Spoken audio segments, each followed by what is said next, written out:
Howdy. Hello. Are we here? Is it Sunday? What's I happening? think it is. I don't know. I don't know either. How are you guys? So let's talk about you. Um, Where no, are you at? everybody tonight. It is another awesome Coleman Collective. It is Sunday, June 22nd, 6 p.m. Mountain Time. Yes. And it is great to see all of you guys tonight. Thank you so much for being here with David and I. We have had another busy little week with vintage and estate sales and the like. David, what was your favorite thing that you picked this week? That I picked? Because, well, okay, I'm going to say the favorite thing that I picked, and then I'm going to say the favorite thing that you picked. Okay. So, the favorite thing that I picked, I would have to say, yeah, it would have to be the lamp behind me. I'm looking at my stuff like, the lamp right here is up for sale tonight, and honestly, if it doesn't sell, I'm good, just because it's really cool. It's from the 50s. It's brass and like polished gold metal type of thing, and it gives that light, shines down on a picture of us with some cool stuff. Yeah, It's a really great desk lamp too. Mm-hmm. And it gives more light. We're like literally selling it to ourselves to keep it. What is happening right now? This is what we're here to do. So my favorite thing really that was picked this weekend, and this was by Sarah, it was actually on our way out of the estate sale, and she saw it, this big lifelike skeleton blow mold in the driveway as we were walking down. She was like, would you take yada for it? And he was like, yeah. And I was like, oh, all right. And then he said, oh, and I have the cardboard fold out for its life-size coffin. And we got that home, put it all together. Let me show you a picture. It's really cool. And I actually just listed it on eBay today. So if you're in the market for a 5'5" blow mold skeleton with a cardboard coffin, we have one. And there's Lamb Chop, you can see size. Yeah. That was Lamb Chop actually in the picture. There's Lammy, our dog. That's so cute. And it's so cool. I've never seen anything like it. So yeah, it's really cool. Yes. So if you're like in the market for some early Halloween, it's on the bay. Yes. And the link to our eBay store is in the description of the video. So welcome in, everybody. I see a whole bunch of our regulars, 40 people already in the house. If you guys wouldn't mind, let's throw a thumbs up as you come in. Those thumbs up help us get found and located while we're live in the algorithm somehow. We don't know how. It just throw a thumbs up. Yeah. We'll give it a shot. Yeah. So what was your favorite find of this weekend? Gosh, that's a tough one. It is. Probably the state quilt. I have a state quilt tonight.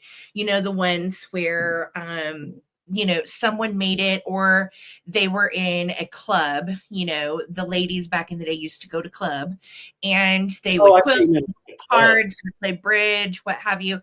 And the state quilt is really a cool one. It's only the second one I've ever found, and it has a few issues, but for the most part, it's pretty cool. So I would say probably the state quilt, and I love selling quilts. So yeah. But yeah, it's been a cool week. The estate sales we had this week had a lot of pottery, a lot of art, some glass. So we have totally a variety, again, everything from antiques to mid-century. So welcome in, you guys. Thank you so much for being here. Again, throw that thumbs up while you're here. It is free. And if you're brand new to this, please subscribe. That is also free. David has a channel called Junk Drunk Mantiques that I think we'll probably utilize for something at some point. So please do. Babe, you keep freezing up on my end. Is it freezing on your end, guys? Let us know, or maybe it's just my end. I don't know. So Phil says, done moving boxes now to organize. That is the fun part. That's the fun part. Oh, it has been hot in Colorado this week. The last 3 days have been over 90, which is kind of weird for us. It normally is not that hot here, but it's not humid, so we can still sit on the patio at night, and that is nice. Guys, let us know if David is freezing up at all. David, does it show on my end that I'm freezing or that you're freezing? No, everything's coming through smooth on this end, but I switched Wi-Fi, so we are okay. Like right now, it just froze again. So I don't know what the heck's going on. No. Okay, Lisa says it's good. Okay, good. Then that means all of a sudden start going max headroom type of thing. Yeah. Yeah, it keeps like, and I think there's a weird lag too, because it keeps like, I feel like it, and I didn't know you're not doing it on purpose, but it's like it keeps coming in like we're talking over each other at the same time. So I'm wondering if it's because I can't see you talking. Okay, Kevin says not freezing on this end. Okay, good. Good. All right. Well, we are good for the chat, and that's all that matters. Awesome. So happy Sunday, you guys. Happy weekend. I hope it's been a good one for you. Stay cool where you are. I want to say hi to everybody here. First of all, hello. Lisa is our main mod with the wrench, and she is our bid ender for the sale. She is reminding all of us to be in all messages or live chat. If you're in top chat, your bid can be filtered, your comment can be filtered, and we won't see it in the right order. So make sure that you are in all messages and live chat if you've got your eye on something tonight. And reminder, no just in case bids for the evening. If you don't know what that is, don't worry about it. We don't do them. All sales are final and sold in as is condition, and that goes for everything because it's vintage, of course. If you're new, all we need from you to bid is your real name, your address, and your PayPal email sent to ttbsarahc@gmail.com. If you don't have PayPal, don't stress about it. Any major credit card is fine. You just will pay through the link, and I get paid through PayPal. Okay. So yes, guest checkout is available if needed. You will find in the description of this video a couple of links, one of which is to our Redbubble store. And that is where you can buy traveling button and junk drunk mantique merch if you're interested. We also have some fun bid end shirts that we love. So check out Redbubble and browse the eBay shop. I think we have over 140 listings up right at the moment, which doesn't probably sound like a lot, but to us, that's a lot of vintage in the eBay shop. So thank you guys. Hey, Karen, how's it going? Great to see everybody. Also, remember, guys, if you haven't joined our Facebook group, that link is in the description of the video as well. And check it out. Join. We keep up with each other and post silly finds that we have during the week, help identify stuff. We visit, we chit chat, we post crafty ideas, all kinds of stuff. So definitely check that out. And hello, David. Good to see you tonight in the house. Hello. And let's see here. Karen is always chasing that vintage. Oh, huge announcement while we're here in the beginning. Don't forget, this coming Wednesday is our halfway to Christmas Day marathon. And that is going to be so much fun. We have 4 guests joining David and I. We're starting at 2 p.m. Eastern, which is 12 p.m. Mountain Time, 1 p.m. Pacific. Okay. I mean, 11 a.m. Pacific. Sorry. So that is going to start on Wednesday. We'll go all day and all evening. It is 2-hour slots with our guest sellers, and Karen is one of those. We are so happy to have you with us. It's going to be super fun, Karen. I'm looking forward to it. Susan Lee, hello, friend. Great to see you tonight. I hope you're doing well and staying cool. Hi, Ginger. How are ya? Great to see you as well. There's Carrie. Howdy, Carrie. Kevin Leonard's in the house, along with Shabby Wonder and Trina Hansen. Hi, friends. Sharon Spencer, what's going on? Great to see you this evening. There's our Vuvu. And how's it going in Florida today, Miss Arvuvu? Welcome. Hello, Brad. Great to see you as well. Mars Anderson. Hello, love.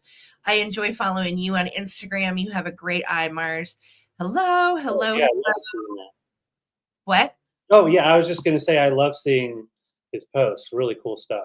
Yes, very cool stuff. B. Castro, hello. Victoria Emery, what's going on? Red Spotty, how are ya?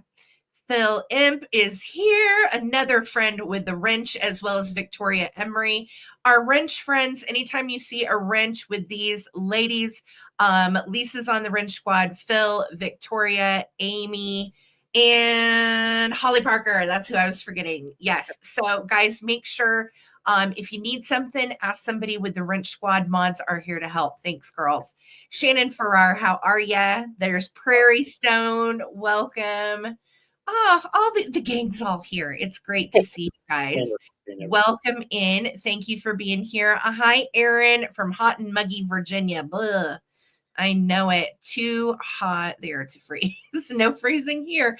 I did hear that Montana got some snow a couple days ago, which is just so crazy to me, you know, because it's still cold up there. Right. Kevin says, please share out the live if you can and hit the thumbs up. We appreciate that very much, Kevin. Thank you. Hello. Yes, hot in Missouri. I figure it is, Victoria. No, thank you. Ugh, Coco girl, first time here, just sent my info. Thanks, Coco. Welcome in. I love your little profile picture with the doggy. I'm a dog loving nut, so you are in good company. Welcome, welcome. Wordsmith and Evelyn say hello. The flea feels like it came back to life this weekend. Oh, that's good news. Cool. I like to hear that, Wordsmith. Good. Keep up the good work. Love it. Wildflower says, we're watching you about to head to my side of town. Right on. Right on. Welcome and hello, friends. Good to see you and Alex in the house tonight. Let's see here. I have 3 granddaughters here with me tonight. Lydia, Michaela, and Zaria. Oh, will you say hi to them? I hope I pronounced the last one's name correctly. If I didn't, you let me know. Trina, welcome and love to see you here with the granddaughters. That is so cool. Lydia. Hi, Michaela. Hi, Zaria. Thank you guys for being here. That's so cool. Hi, Sam. How's it going? Love. Great to see you and Mike in the house. Your little shenanigans. Hello, hello. Beth Kemper says, hey, everybody, I've gotten some cool stuff from you lately. Thanks. Beth, we thank you. It is awesome that you guys love the vintage that we pick. We are so grateful for that. Susan says, I've had to turn on my heat 2 mornings in a row. Where? Oh, that's right. Susan's way up there north. That's why. Yes. And Pee Wee says, favorite ice cream flavors of you, Sarah, and David? Cherry Garcia. Yes, David loves Cherry Garcia. I love, I'm like a big kid. I like bubble gum and cotton candy. Those have always been staples of mine, probably since I was about 11 years old. But, you know, I can't ever pass up like a good mint chocolate chip. You know, I mean, who can pick? Right. So welcome you guys. I love gelato too. That's a favorite as well. Victoria says, started picking up teacups to make the mirror you posted on Facebook. Oh my gosh. Yes. If you guys saw the, that teacup mirror that I posted this week, I'm hoping one of our crafty gals makes it and posts pictures. It's such a neat idea. So love that. Love it. Love it. Let's see. Okay. I'm scrolling down. I think I finally got to the bottom of the chat. So welcome, friends. Welcome, welcome. If you would hit that thumbs up so we can get to 100 happy thumbs tonight, that would be most welcome. Oh, I love a good rainbow sherbet too, Pee Wee. That's delicious. Yes. Oh, no. Amy has me trapped in the basement. I don't have long. She's going to find me some help. Uh-oh. I knew she was going to do this again. Damn it. I know. The last time she did it, Alex, we were like, well, I hope you feed him. And this time, I mean, I don't even know if you'll get a peanut butter sandwich, dog. I'm sorry. So, yeah. Big love to you. Can you imagine it with Art Deco teacups, Phil? That would be so good. So cool. Yes, I can imagine it. And you're the girl to do it. So you guys need to have a teacup mirror off in the Facebook group. Go. That sounds fun. Yeah. Oh, Karen, I remember talking about that when you were here, because I want to say, didn't we go get some, Karen, at the store when you were here? I want to say we got ice cream at the store, and it was Bluebell. So Lisa asked if if Amy's given some lotion to Alex. Oh, gross, Lisa. No. Oh, Lord. Okay, we're off to a good start, friends. So who's ready to play vintage? I know we definitely are. You guys are a mess. And sending Alex a file and a cake. She put, Alex, it pushed the lotion on its skin or else it gets the hose again. So yeah. Skin suit. So anyway, let's see, guys. What else? I don't know. It's just been a good weekend. It's warm, but I love it. And I hope you guys are having a good summer. We definitely are. And it's great to be with you all tonight. If anybody has a question about anything, ask Maud, ask us. We're here to help. And if you're new or you're a lurker, jump out in the chat. We are a friendly bunch. We love to joke around and say howdy and so on. Yeah. So, Alex, yes, we're rooting for you, buddy. Hi, Miv. It is morning in Australia. Yeah. Good morning to you, darling. Yes, Kevin, if you're in our Facebook group, love, go check it out. There's a picture in there. It's really pretty. Let's see. Amy says, I've been my spoons getting my cookies and cream ice cream. It's so frozen. I need to leave it out a bit. I like cookie dough too. I love a good cookie dough and toffee. And I mean, I don't know that I've really met an ice cream that I didn't like, really, but yes, I like my faves. Yeah, I don't think I have. No, probably not. Unless it's like licorice or like liver flavored or something really. No to the liver. No. We went to this really neat fusion restaurant years ago in Kansas City, and we had it was Giada's restaurant. Those of you that know who Giada is, and we had blackberry buttered corn ice cream, and then we had like a pistachio pancake. It was really weird, but it was super good. So good. Weird flavored ice creams. So grab a snack, grab a bowl of ice cream, grab a beverage. We're going to get this party started and keep the vintage rolling. So, honey, I think we ended up with the same amount of items finally tonight. Yeah. Okay. Yep. We're equal. Yes. All right. Everybody's salivating. So, Uh-oh. I am going to have to. Am I still coming in weird? Yeah, you're coming in really weird on my end. I can't tell when you're talking and when you're not. So if it seems like I'm over talking you, I'm sorry. It's like lagged weird on my end. What I'll do is after this round, I'll log off and use my phone as a hotspot. That'll fix it. Okay. Hey, Risa. Hi, Risa. What's kicking? Good to see you. Thank you for the eBay purchases this week. Much appreciated. Love it. Love it. I know, Karen. Go get you a bowl, girl. Get you some. You know, if you got grandkids with you, they want some too. So, David, let's go. Yes. Okay. Well, we're talking about ice cream, and I'm like, you know what? These are actually kind of cool for ice cream, and then you can lit it up and put it back in the freezer if you wanted to. So I'm doing these all 4 together for 20. Really nice Tupperware, vintage Tupperware. They all do have their original. Like the sheer lids, I think they call them sheer, so you can kind of see what's going on inside. And I think the color pattern is the harvest, but I don't know if the white was in the harvest, but I know these 3 are. So all 4 are coming together, and it's the number 155.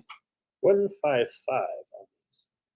Ooh, Elaine just took out a strawberry cake from a Martha Stewart recipe. That sounds awesome, Elaine. I would take a piece through the computer, please. Yes, please. But yeah, these are technically for cereal. They're called the cereal bowls with lids. The Wonder Leader, I think, is what is also called. But yeah, they've got that classic Tupperware burp lid with the little tab on the end. And yeah, they stack nicely. They're nice and clean. All the lids are in great condition. No spaghetti stains or anything like that, which is pretty rare on these daily type of use ones. Hey, Robin, it's good to see you. Hello, Robin Love. Good to see you in us tonight. Elaine's baked a strawberry cake, and we're all salivating. No, yes. Elaine, we'll talk about that. The drone drop-offs. We can try to work that out. We can make it work. If the cake is warm, the drone's a humming. Yeah. Yeah. All right. So let's go ahead and count down. I see a lot of interest. Thank you guys so much. Straight from an estate sale. They had quite the Tupperware collection. We saved a couple for ourselves. So really nice little guys, and they measure right at 6-inch diameter. Yes. All right, let's count them down. Thank you guys. 15, 14, 13, 12, 11, 10, 9, 8, 7, 6, 5, 4, 3, 2, 1. Bid end. Hi, V. Good to see you. Welcome in. And did you see Susan Lee is making banana bread? Oh my goodness. Oh, when Sarah had a surgery and she was recovering, I made banana bread every single day for both of us. And every day it was a little different because it's very hard for me to bake. I think baking is a very difficult thing. So, Karen, congrats. For 30, you got the whole set. Thank you guys for Are your business. so handy. Love good Tupperware. Well, and on that baking jag, the preface to that story is David never really baked anything much before besides cookies or whatever. And so he was baking banana bread and all kinds of fruit bread. If we would have any leftover fruit, he would throw it in a bread. And he baked bread for like 3 months after my surgery for us. It was awesome. Babe, can we get you on another bread baking jag? That would be amazing. Yeah, we could try that. Maybe in the fall. Maybe in the fall. Okay. All right, you guys. So let's start. Where should we start? I don't know. Let's start with some really pretty. No, we're going to start with these little guys. Sorry.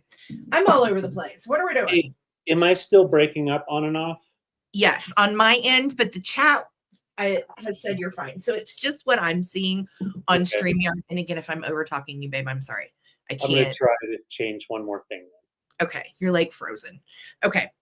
So these two items are super fun. This estate sale that we went to, she did a ton of stained glass, which I have some stained glass coming later.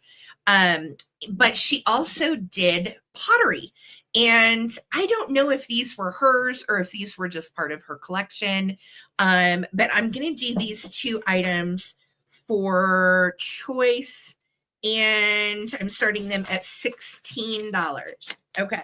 So the first one up, I love it. It is signed and it is such a cool one. I actually almost kept this one for myself on my plate wall, but I don't need any more this size. I need 7-inch plates. Anyway, so this is a little hand-thrown pottery piece. You can see we've got like turquoise blue eyes on the little owls, a little birdie in here, and then a really cool stem with some botanical leaves. And then that is, I always love a good swirl because that is the gratitude symbol. So this one is signed, and I may have it upside down. I'm sorry, guys. Yeah, there we go.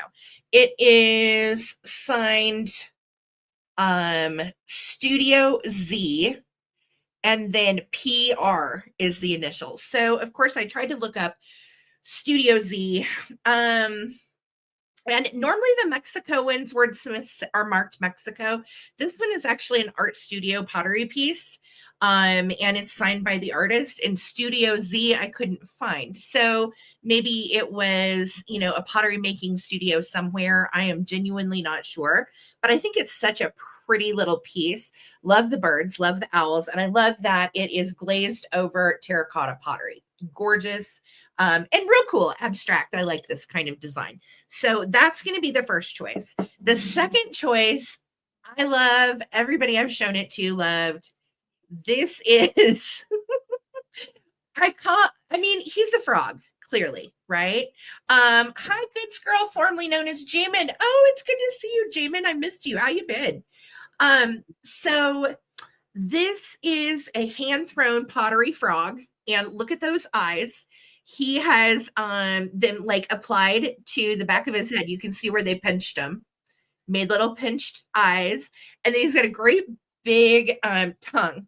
And earlier I had some necklaces in here that I'll be bringing later, and they look so nice. He looks great as like a little necklace holder, but I think honestly he was probably built to be a soap holder. You would put like a bar of soap right here, or you would put like a sponge or something. But I can't pass up a one-of-a-kind hand-thrown pottery frog. He is so cool. I tried to find anything else like him on the internet, and I found nothing. So he really is a one-of-a-kind little weirdo. No chips or cracks or anything. This was an art estate sale, which I always love. Lots of fun, high-end pieces. Lots of really good glass and so on. So yes, they are both little pottery, hand-thrown pottery pieces. that came from the estate sale. So I'm going to start a countdown, guys.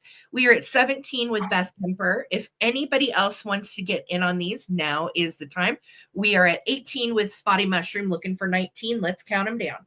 15, 14, 13, 12, 11, 10, 9, 8, 7, 6, 5, 4, 3, 2, 1. Bid end. Thank you, friends. So good to see everybody. Thank you, Beth and Coco Girl. I see your bids. Thank you. Yay. Okay. Wicked cool weirdo frog Colemans are on point. we try to find the different stuff, right? Okay, looking for a bid in from Lisa. Thank you, doll. And Coco Girl took the bid. Congratulations, Coco. So, Coco, I think you said you sent your info earlier. So that is epic. Thank you so much for doing that. Let me know if you want Froggy or if you want the little abstract signed bowl. Thank you, Phil, for the reminder. Much appreciated. Throw those thumbs up, guys. And then Beth is going to be right after Coco. Congratulations, you guys. I love it. Oh, very cool. Elaine said, Google Studio Z. It's an art and design school in Houston, Texas. They teach ceramics. Very cool. Okay, so Coco is taking Froggy Friend. Fantastic, Coco. That is coming to you. Congratulations on your first purchase with us. And Beth Kemper, do you want our little terracotta glazed pottery bowl? It is signed, and we found out Studio Z is a studio in Texas. How cool is that? She said yes. All right, great. Thank you, Beth, and thank you, Coco, and congratulations, you guys. Congrats, guys. Yes, thank you guys so much. So I've got a piece of pottery from that estate sale. I've brought a few of these pieces before. They're Navajo pottery pieces on the really nice terracotta, but on this one, it was a different signature. So there's multiple artists, obviously, out there, and the signature on the bottom is pretty unique. And when I did an image search off of the bottom, I was actually able to find a lot of different Navajo pieces by different artists using the same type of message on the bottom. They would do John 3:16. We all know that. Well, some people know that one from the Bible. And then we've got down here, God bless. And then signed with his signature, their signature here. I could not make the actual signature out. And then 2014. Wow. And then you've got the Navajo, really beautiful mountain range. David, I had no idea when we bought this. This one came from that VEC sale. Yes. I had no idea that this was signed like that. What a nice really cool. Yeah, really cool signature on the bottom. And of course it's a nice Navajo bud vase. And just absolutely love the feather art that they use on these. And it's newer type of art. So it's incised. So like kind of not machine, but like very precise. So you get in the very little detail. Get it on that terracotta. So I know there's got to be a way to like display it, but it's just a really, really interesting piece. So I think that is spectacular that you have that ornate signature on the bottom. My goodness. Yeah. And yeah, look at that. Just perfect shapes creating that design. Beautiful. All right. So yeah, a nice bud vase, 3.5 inch diameter. And you don't have to use it for a bud. You can just put like a nice little piece of wildflower or something popping out of there, or a feather would be cool. But yeah, I just love the tones in there too. Kind of like a sunset. Focus. Yeah, really beautiful colors. Yeah. All right, let's count it down. Thank you, Carrie. Appreciate your bid. If anybody else wants to get in, we're at 24, looking for 25. 15, 14, 13, 12, 11, 10, 9, 8, 7, 6, 5, 4, 3, 2, 1. Bid end. Thank you. Thank you so much. Awesome. Hi, Sarah Lee. Hello. And Carrie is in there at 30, just protecting her investment. I don't blame you. It is really a fantastic piece. Congratulations, Carrie. Congrats, Carrie, coming to you. Thank you so much. So good. All right. Let's see. Oh, and also while Sarah's getting the next item, we are almost at 100. If you don't mind giving that thumbs up, we so appreciate it. It helps us be seen, even though sometimes we don't want to be seen. We're like, I don't want to be on camera. We're good with it. You're on time, Bree. You're on time. Too funny. Okay, so next up for me, I have such a neat piece. This is from the same estate sale. Lots of art, lots of high-end pieces, and I believe from everything that she had in there, it was mainly stained glass, and they were all, you could tell all of it was artisan. It was all hand done. Nothing mass produced on Amazon or anything like that. And most of the pottery was really one-of-a-kind pieces, which I have some too. So this is such a fantastic piece, and I am going to actually start this at 30. It is a stained glass art bird, and as you can tell, this is kind of a blue slag glass, and he's got a red eye, and I just feel like he's a little chunky blue bird. The cutest. I can't really tell, I'll be honest. So the little holders are welded on this side. So I'm guessing it's to be displayed from this side. So you have the really pretty amber glass. I'm going to show you on white. Really pretty amber. And then you have his little beak. I love kind of the Frank Lloyd Wright style lines in this. And it measures, I want to say it's 8x8, but let me tell you for sure. 7x7. It's 7x7. So just an absolutely fantastic piece. It is in great shape. It does have its original little welded hangers. And it is great to display in your window. Also would make a good gift. And stained glass is such a lovely art. So really neat little piece. I'll try to get you in close. Yeah, that's great for Halloween too, Victoria. Yeah. I'm sorry? Oh, Victoria was saying it's great for Halloween too. Oh, yeah, absolutely. Absolutely. So $30 if anybody is interested. Really sweet piece. I don't know much about it. I don't know who made it. I don't know the era. But I do know it came from an estate sale with a ton of other stained glass pieces and hand-thrown pottery. So yeah, $30 if you are interested, 7x7. And we can always bring it back for the recap if it does not find a home right now. Thank you, thank you, thank you. And we'll throw it back over to David. Thank you. Well, thank you. All right. So, yeah, let me pull out a little fella. We've got a fun furry dog here. And I'm going to start this little fella at just $22. Let's see. So let's see. We've got the beautiful little puppy with the rabbit fur, and he is a nice wind-up mechanical toy. He has all of his fur. Some parts you can tell they played with this foot a little bit, and some of the fur has come off, but it does work as a nice little bouncing toy from Japan. Or no, I'm sorry. Yeah, Japan. Get in on this. Yeah, there we go. You can see the marking on the bottom. So I will wind this guy up just a little bit.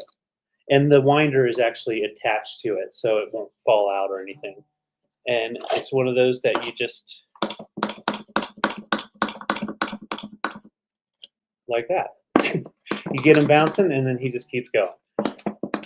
Unless you're holding him on cardboard. Right. But yeah, he does keep going, and it's a lot of fun. With the kids, but also with people. I mean, with pets. There we go. He's so cute. Come here, puppy. He's all right. I love that he's made in Japan too. He is quite the little cutie. Okay, I'm pretty sure I know who Steve Rogers is. Yeah, that would be Mike and Simone. Steve Rogers and Peggy Carter. Yes. Look at him popping up. I mean, who doesn't want a dog like that? I need a home. But yeah, it's a really cool little toy. He's spring loaded on the back, so that little spring is what makes him pop up. And then yeah, there's his little face. You can kind of pull his fur back, see that he does have eyes. He's so cute. I love him. him. Bouncy biscuit. Even has a little tail that's like, oh, his tail was bent out. There we go. There's his tail. What do you think, BK? You like the puppy? No, I think he's ridiculous. He's not a Christmas decoration at all. Well, hello. You all thought I was gone for good, but I'm belligerent Cupid, and I am a Santa hat and a Christmas tree. Have you seen it? If you haven't, you're missing out. And we're doing Christmas on Wednesday all day, halfway to Christmas Day. Love, belligerent Cupid. Okay, bye. All right, go puppy. He doesn't want to go. Okay, he's just going to stay here until he can go off the table. Don't like make him like do bad things to himself. Yeah. Oh, no, I just wanted him to go one more time. There he goes. There. But yes, a really fun little wind up. 22. Kind of do like the dog show. Pick him up. Okay. Yes. I'll bring him back for the recap. Thanks, guys. All right.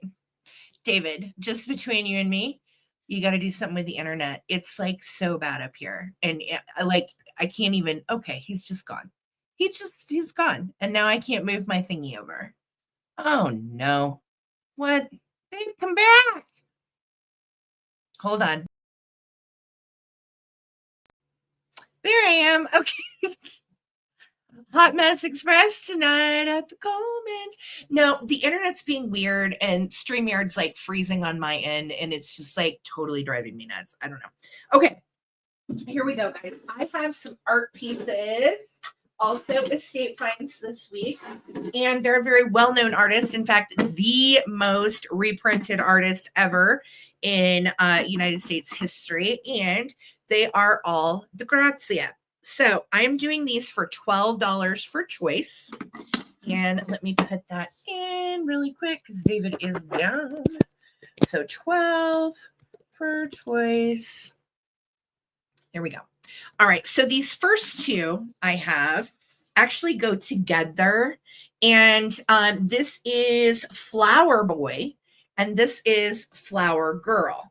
And as you can see, they are also signed, and then they have this nice kind of lamination, if you will, over them. They're real shiny, and they're on plyboard, and these are originals. You can see you've got the original name of the piece stickered on, and another one of them actually has the Degratzia studio info on them. I love these because when I was a kid, I had family in Arizona, and my Aunt Nikki would send me little Degratzia things here and there. So I remember these from my childhood. So cool, right? So, okay, here we go. We've got Flower Boy and Flower Girl. They are just so cute. So those are your first two choices. And then your next choice is super sweet. I love this one. And all of these are little Native American children that Ted Degratzia specialized in. I really like his style too. It's really an impressionistic style of art. And he did go on to pass a few years back. So his works are worth more. And you can tell this one is actually marked from the store in Tempe, Arizona, and it is labeled balloon number 104. Okay, so, and they all have the little hangers on the back. Oh, I forgot to tell you guys size. I'm so sorry. 6 by 4.5. 6 by 4.5. Okay, traveling button. See, Lynn. Okay, let me see. Absolutely, Lynn. You sure can, doll. I will write that down. Thank you, Holly. Yes, you got it, Lynn. Congratulations. It's a gorgeous piece. So we have the little balloon girl. And then the last one that I have is one of my favorites too. And it's called Sunflower. And you can see it is the little native child, could be a girl or a boy, really, with the big, huge sunflower that they have picked. So there is the info on the back. Also has the Tempe, Arizona sticker. So I'm going to start a countdown. These are collectible. They are sweet. They are great for just that place. You need a little something. And again, most reproduced artist ever, because these paintings were iconic and famous and we all love them. I don't know anybody that doesn't love a Degratzia. So let's start a countdown. I have totally missed what's going on in the chat since I've been talking. So I have no idea, but I hope everything's good. Okay, here we go. 15, 14, 13, 12, 11, 10, 9, 8, 7, 6, 5, 4, 3, 2, 1. Looking for a bid end on the little Degratzia art pieces. Thank you guys so much for your bids. And these will be for choice. Nice. Yay. Thank you. Thank you. Okay, there is our bid in from Lisa. So Carrie Wood, let me know if you want flower boy, flower girl, balloon, or sunflower. Okay. Casey, she's so mean. And then after that will be goods girl. Sorry. What's up, Helen? Good to see you tonight. How are you? 30 more thumbs up to get to 100. We are doing it up. Okay, Carrie Wood is going to take sunflower. You've got it, love. And then the goods girl, new buyer, love it. Let me know if you want flower boy, flower girl, or balloon. All right. Thank you for your bid, goods girl. Just need you to email us your info. And then Bree, you are right behind them. Thank you so much, girlie. I think the goods girl is Jameen. Oh, that's Jameen. Duh. Right. Okay. Yes. Thank you, Jameen. Okay. Balloon girl and flower girl. You've got it. All right. I have flower boy left. Let me know if anybody wants him. Bree. And I think was that everybody, babe? Yes. Okay. Awesome. Thank you guys so much. Thank you. Thank you. And just let me know, Bree. Congratulations, you guys. I appreciate the bids. Thank you so much. Yes. And then also don't forget to get Lynn Comel for the bird. You've got it, Lynn. Thanks so much, guys. All right. And am I coming in a little bit better on your end, Sarah? It's fixed, babe. You're fine. Okay. All right. All right. Well, thank you guys for being patient on that. And thanks for being here. We're over 100 people. Love seeing you. Awesome. So my next round, I have two different Tonka pieces. One is actually a three-piecer, and then one's just the one item. So I'm going to show you the three-piecer first. It comes with, you've got your Tonka truck that does pull two different types. You've got the two different pulls here. This one, the flatbed goes on there so you can make the turns. And then it also comes with the bottom dump truck, and then that goes up farther so you can turn like that. On the bottom dump truck, it actually does have its working component still working. Oh, I'm got to lift it up that way. So it lifts up and then goes back down. So the kids would put your little dirt in there and then drive it around and then lift it up, and it would dump out the dirt. What's cool is they had it displayed like this, and this is why I'm selling it all together. Because if you don't have the front truck, you just have the bottom dump. Nobody wants that. Nobody wants that bottom dump. They had it displayed like this, but I'm pretty sure you would want to display it. I don't know. But anyways, that's how they had it kind of displayed. And I thought it was a really cool piece to have all together in really good condition. And this kid, his name's John. John made sure to put his name on all of his Tonkas instead of using magic marker or etching it in with metal. So like perhaps John's mother was a little neurotic. Yeah, and didn't want him to lose his Tonka at little Jimmy's house. Possibly. Yeah. Whoever it was, John had it right. So there's no scratching or anything on there. And the glass is in good condition. No major yellowing or anything like that. So that's your first get there. Thank you, Karen, for your bid. I know, bottom dump. So anyways, there's your first one. All good working wheels. The second one is a very cool collectible guy. He is the Tonka School District 277 bus. And it does have some scratching just right there. Bad, John. But the other side is in perfect condition. No issues with the stickers. And you can see that glass, no scratching. Just really good condition. Once again, John put his stamp on it, or his mom did. But yeah, the wheels move nice and free, no rust or anything. So just great little 1970s Tonka toys. And that's that pressed steel. So nice, strong toys made in the USA. And you've got the school bus back end with the little stop sign and everything. So, all right, those are the choices. This comes all together, and then you've got the school bus van right there. All right. Thank you, Karen. Here we go. We're going to count down. Oh, and this guy measures about 12 inches long when it's all hooked up. And then he's about... David was so excited to find this, you guys. He was like, I've never had one with the bottom dump. I'm like, oh, it's so great. Well, and usually they're just kind of torn up, or if it's at an estate sale in this kind of condition, I don't get a chance to get to them. So I got lucky. They had them up on a bookcase, so I don't think the toy collectors knew where they were. So let's count them down. Thank you, Karen. 15, 14, 13, 12, 11, 10, 9, 8, 7, 6, 5, 4, 3, 2, 1. Bid end.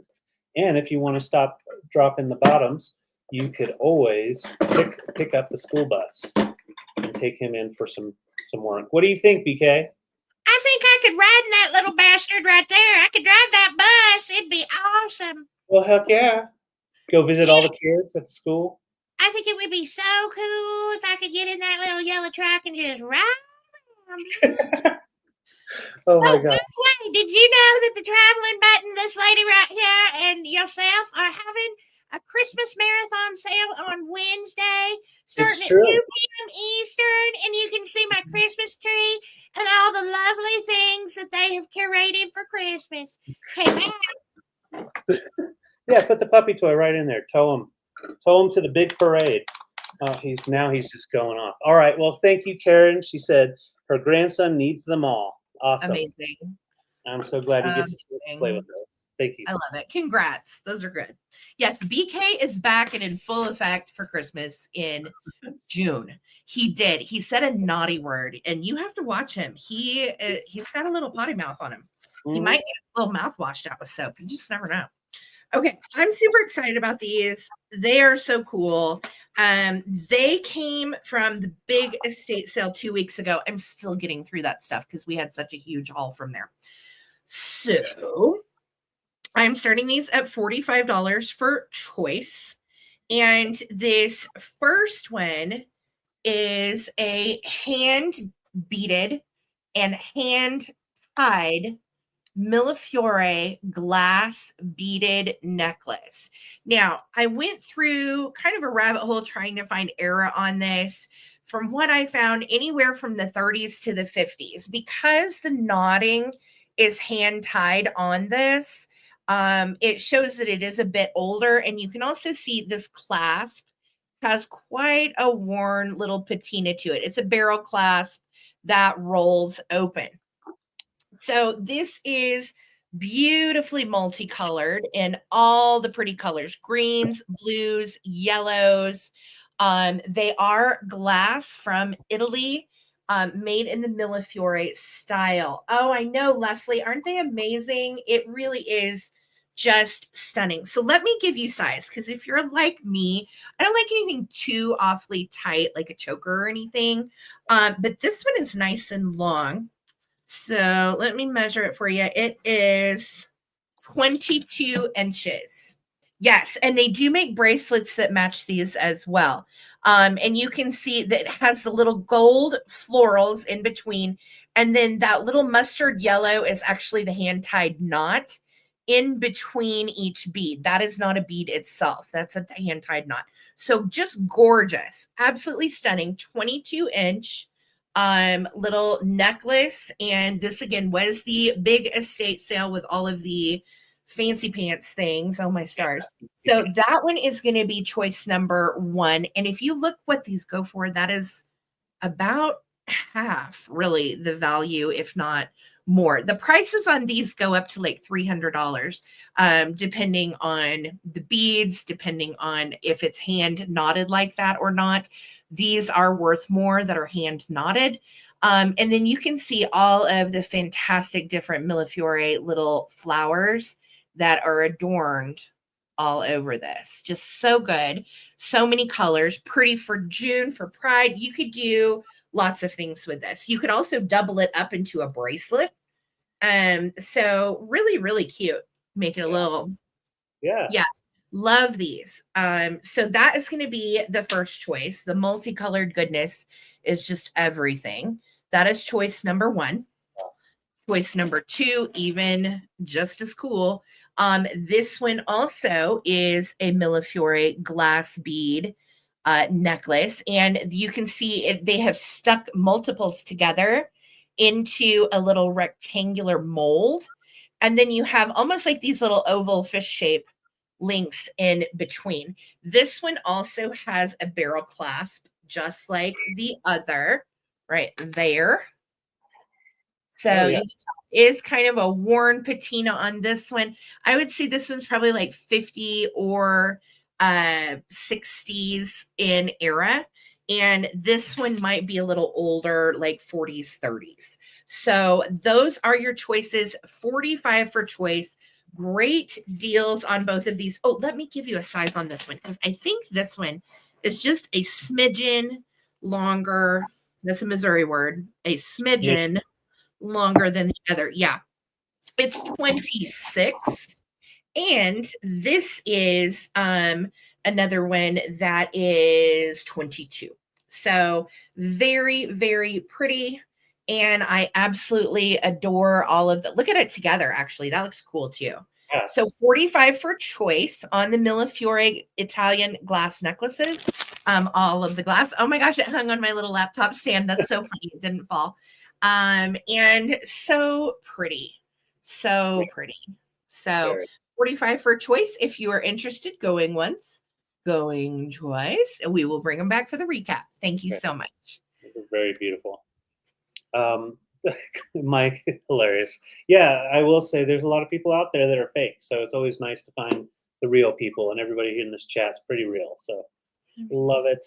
Say they are. I don't know who they're talking about, but yeah, it's something on like Chat TV or something. Oh, okay. Yeah.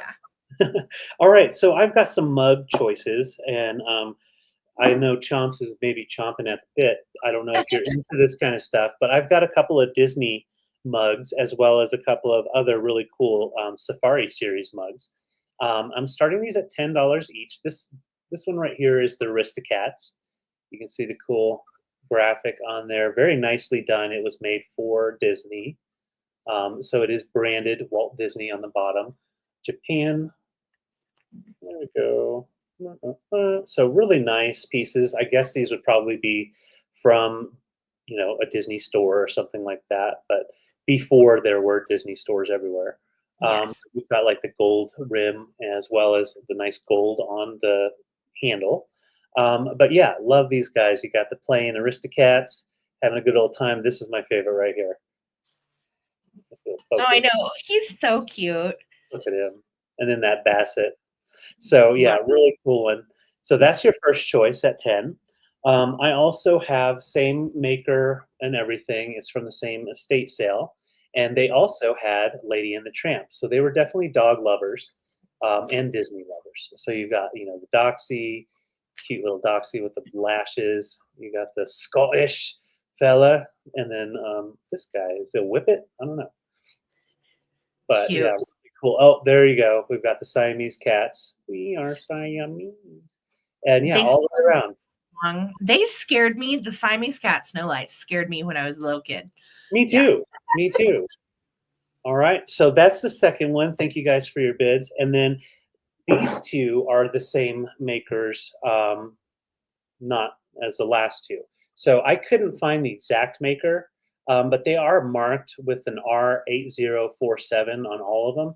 And then Safari Japan. So it's the Safari grouping, obviously, as you can see.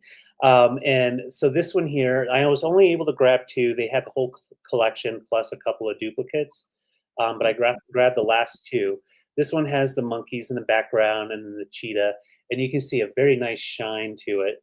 And never been in a dishwasher or any kind of damage. Nice for your tea and coffee, kind of like slender and tall. And really mod. I like the colors, very orange from the 70s. And then the second one from this series that I have, this one has that big elephant, yellow elephant, and then the giraffes behind, and then some other animals and florals all the way around. So just a really cool little guys. If you wanted to hang them on your mug tree with like some other colorful Fire King mugs, it would be a nice way to add some style to it. So all really collectible, fun mugs, nice, high quality, made in Japan. So thank you guys for your bids. Mike, you got to behave. You can't harass the other bidders, Mike. That's not nice. You got to behave. Simone, get your husband, girl. All right, so let's line them up here. I'm trying not to break anything. So this one here, we're just going to say is elephant because it has the big elephant. This one is going to be the cheetah. Those are the two big animals on those. And then we have the Aristocats and we have Lady and the Tramp. Let's turn it over to these guys. All right, so those are the choices. Thank you, Holly Berry, and everybody in there. Clean look even. Let's count them down. 15, 14. Thank you guys so much. 13, 12, 11, 10, 9, 8, 7, 6, 5, 4, 3, 2, 1. Bid end. Hello, Steve Rogers and Peggy. Where you come up with these goofy usernames, Mike, I don't even know what to say. Are you bidding against yourself now? Are bidding against each other. This is Mike. This is Simone. Oh my word! Hot Mess Express tonight, all of you. All right. Well, I appreciate all the bids, and so Mike, it looks like you get the honor of picking your first mug. No, that's Simone. Oh, Simone. Okay. God, I don't know. One of you, which mug do you kids want? No, there's Simone. Woot woot. What? Oh Lord, it's Mike. He's on 4 different accounts. Okay, you're killing me with the usernames. Okay, so you guys know we've got the what the choices are. Just put in there what you guys want. So Holly Berry, you might get a chance. Yes, Mike and Simone are first, and then we have Holly Berry at 16. I'm pretty sure I know which one she was going for. And then if Holly Berry passes, we are going to Trippy. Okay. All right. So let me know. Okay. Okay. So they're going to take the Disney. That's what I figured, guys.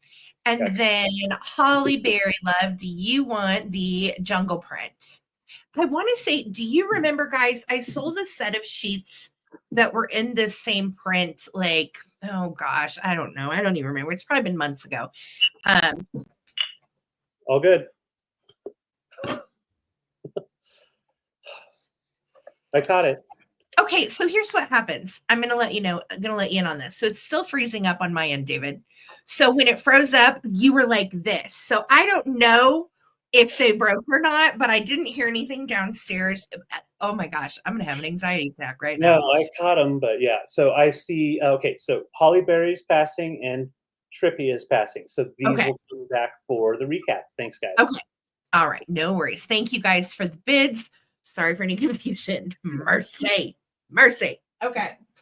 So I got this guy out of the case at an estate sale on Friday.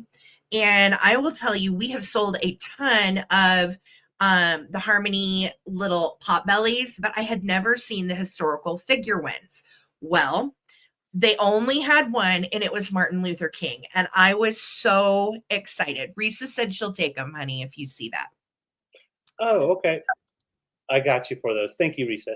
I'm starting my tiny MLK at 30. And he is made by the Harmony Ball Company. They did an entire line of different literature figures. They have like a little Hamlet. They have all kinds of book characters. And then they did historical figures. There are a ton of these to collect. The interesting thing and why they are now hot is because in 2019, they completely discontinued all of them. And it didn't really say that the company went bankrupt, but I don't know. So what sets these little guys apart too is that they are made actually from a crushed marble resin, which makes them really nice and hard. Now, the best thing about the Harmony Ball pot bellies is they all retired, of course, at different times. This one is from 2002. So he is legit vintage. And as you know, these are all trinket boxes. So MLK has his little opening and it has a piece of dove on the inside. Okay. So the piece dove on the inside is such a nice touch. I love it. And then you can see also signed right here by the artist. Now, this is a company that started in the United Kingdom, and the originals still reside there. So this is an English company that started these pot bellies, but they are no longer available whatsoever. So again, they retired all of them in 2019. You can only get them through resellers now. So when you find pot bellies, whether it's the historical figures, the silly cat ones, they have an entire line of these. And they are really quite collectible and valuable. Little MLK is worth anywhere from like 35 to 50. So, such an excellent little piece. I love that you have the little piece stub inside, and the Harmony pot bellies are all known for the little extra details that they put into them. So I see Lynn is in at 30. If anybody else would like to get in on Tiny MLK, now is the time. And he is marked right here. And you can see it's hard to see through the marble resin. But I think it says, oh my gosh, you guys, it says 2002. And then it says, I think it's Martin Luther King Day. I can't tell, guys. I'm sorry, my eyes are lousy, but it is marked on the bottom as a collector's piece from 2002. So let's start a countdown. 15, 14, 13, 12, 11, 10, 9, 8, 7, 6, 5, 4, 3, 2, 1. Looking for a bid end. Thank you so much, friends, for being here with us tonight. And we're almost to 100 thumbs up on the broadcast. So if you haven't hit a thumbs up, Mike, with 4,000 different accounts, go to each account, Mike, and throw me a thumbs up. Much appreciated. All right, Lynn, thank you so much. There is the bid in. Congratulations. MLK is coming to you. Yay. Yes. Thank you so much. All right. And thank you, Clean Look. So I saw that you said, please send Holly Berry the dog one. So I just want to make sure I get it right. And that's so sweet. So Simone and Mike are going to gift these to Holly Berry and then one to Trippy Cat. So let me know in the comments so I know for sure. But I think Holly Berry was Lady and the Tramp, and then Trippy would be the Aristocats. But just let me know for sure so I get it right. And that is so sweet. That's so sweet. Thank you, Mike and Simone. Y'all are good peeps. Thank you. Yes. All right. So I need to plug this in. Sarah, my next item is going to start at 64. And if you don't mind putting it in. Sorry. Okay. Thank you, guys. I'll get that written down. So great. And I'll send you guys a little something, Simone. So this is the lamp that's been back here. I want to get in close so you can just see. Of course, there's some little minor scuffing, but there's no dings on the domes of this lamp. And if you wanted to polish up, you definitely could. I left the patina going on there. And then on the base, you'll see is more of a gold tone of the brass. So you have just the standard brass tone all the way up the goosenecks. And then this is also almost the brass tone, but you can see it's almost chrome as well. On the inside, the light is just a nice white, soft matte white. So it does give you a nice clean light supply.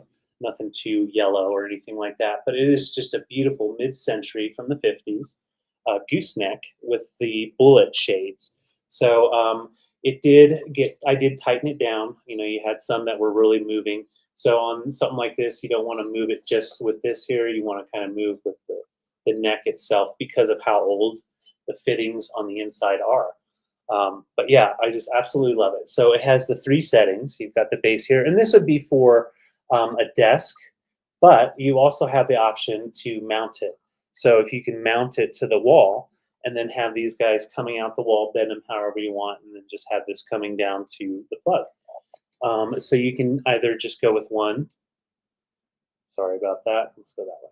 You can go with that one, or you can do both. So that way, if you have one just, you know, shooting at like a figurine or whatever, and this is for reading, It just makes it for a nice lighting scenario. Those are great. Not Oh my beautiful. goodness, those are so nice. And this estate sale had a little bit of everything, and it was day 2 on this sale. So we were shocked that this lamp was still there. Yes, very shocked. Well, and I think the reason was because it just needed a little bit of tightening. So take out the bulbs, tighten down all the pieces Yeah. inside, and it is good to go. The electric is good condition. So And the they're cord. mountable too, so that you can mount it to the wall Mhm. or you can just leave it as is. But that would be nice too, like if you wanted to hang it over a bed and point, one bullet light his way, one bullet light the other way. That'd be Very pretty cool. Yeah. Yeah, it gives like the '50s automobile kind of vibe. I don't know, like headlights of a car. So I just think it would really illuminate. Oh, thank you, Tracy. I see your bid.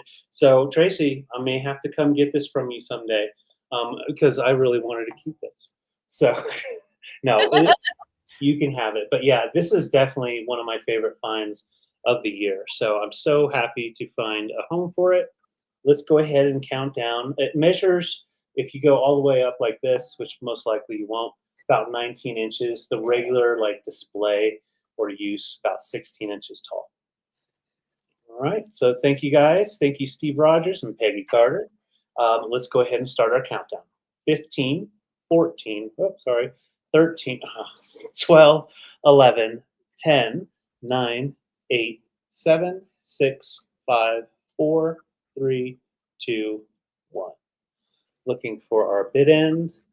I know, Holly. Yeah, it's hard to find those doubles, especially with both of them to be in such good condition. Sorry, Holly. Yeah, I blinded myself too. So, and yeah, right in here, if you wanted to polish that base up, you definitely could with just a brass polishing rag. So, all right, Tracy, I saw your 78. Steve and Peggy for 79. Thank you so much. Congratulations. Let It me is know if you mind gorgeous. if I still use it for the rest of the night. Just let me Yeah, we're gonna use it tonight. So thank you. It is know. so beautiful, and thank you, Tracy and Mike and Simone for your bids. Yes, thank Beautiful. Okay. Do. Bear Oh with my me. gosh, Steve and Peggy said send it to Clean Look. Oh my gosh, that is so sweet. So nice. Wait a minute. That is clean look, David. I'm over this. That's it. I'm keeping the lamp. That's why I was like, I take Ttbsarahcs. you're killing me with the usernames. All right. Mike's officially fired. All Oh, right. got me I love you again. guys. I'm just kidding. All right. So here we go. So this is so cool. I'm starting it at 48. And this was at the art estate sale. And I took it right off the wall because I like to do that.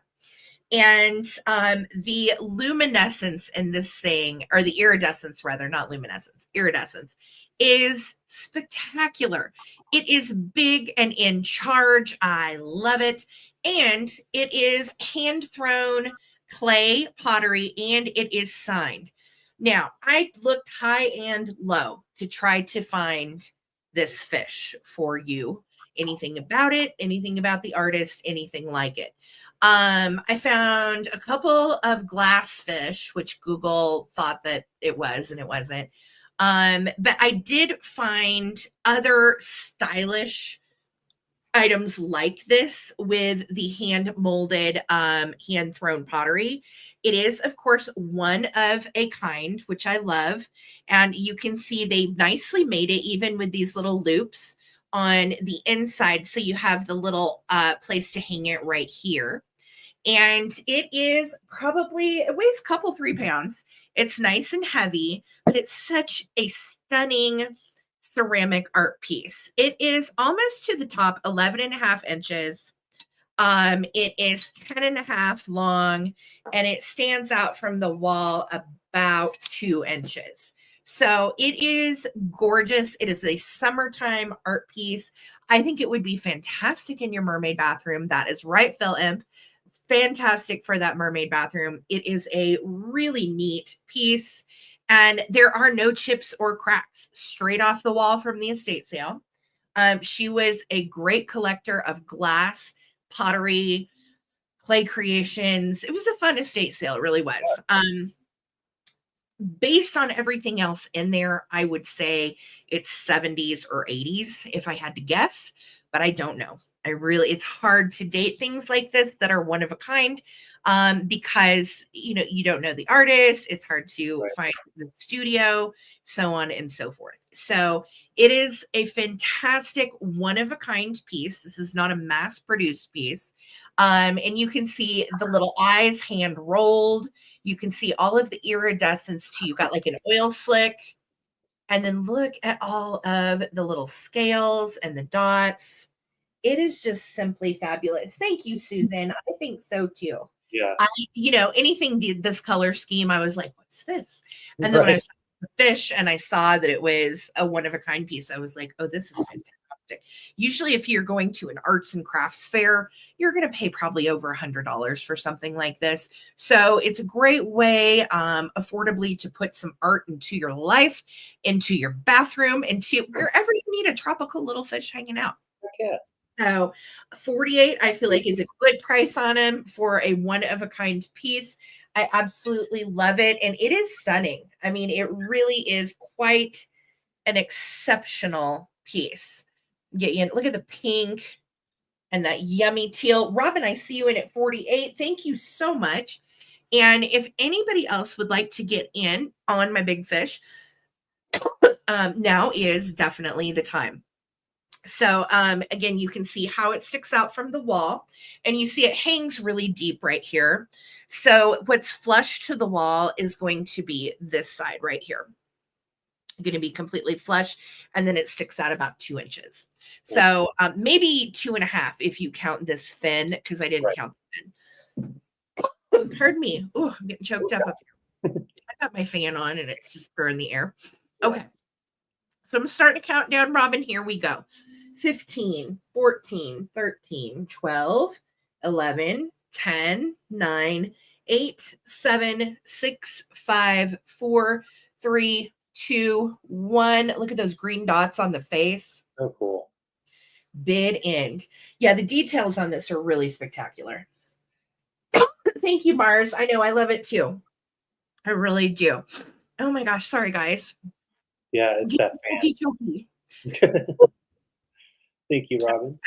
There is the bid end. Thank you so much, Robin. Congratulations coming to you. I know, I love it too. I'm so glad you guys do. Thank you. Awesome. So I've got a couple of comics, and I know, so one of them is Disney, the other two are not. So I'll show you the other two real quick, but actually not real quick, but just so you know, the Disney one is in here. But I wanted to focus in on these first. So we've got two different classic illustrated pieces here, and they're comics. And now you can see that, I'll do it this way so we don't rip it. The cover is really loose. It's still attached, but it's really loose. So I want to be very careful. But it's from 1958. And this is called The First Men in the Moon. And it's by H.G. Wells. Awesome. We all know H.G. Wells. Really cool futuristic stories. Of course, The War of the Worlds is the big one. But a nice, I just don't want to tear it up. So nice, colorful illustrations in there for the comic. And it's basically taking a nice old H.G. Wells story and giving it illustrations so the kiddos can learn and have fun with those comics. So that's the first one. Like I said, it's in good condition, minus the fact that the cover is wanting to come off. So we're just being real careful. And it is dated down in here, May 1958, right there. But yeah, absolutely love the cover itself. Definitely could be a framer if you wanted to. Thank you so much, Simone. And the next one here is also a classic illustrated. This one's actually 2 years older. It's from 1956. And this one is The Time Machine by H.G. Wells. The cover, you've got a little tear right up here, but otherwise the cover is a little better intact. So both staples are still intact. But yeah, really great H.G. Wells story there as well. And look at that time machine. I remember South Park did something kind of like that.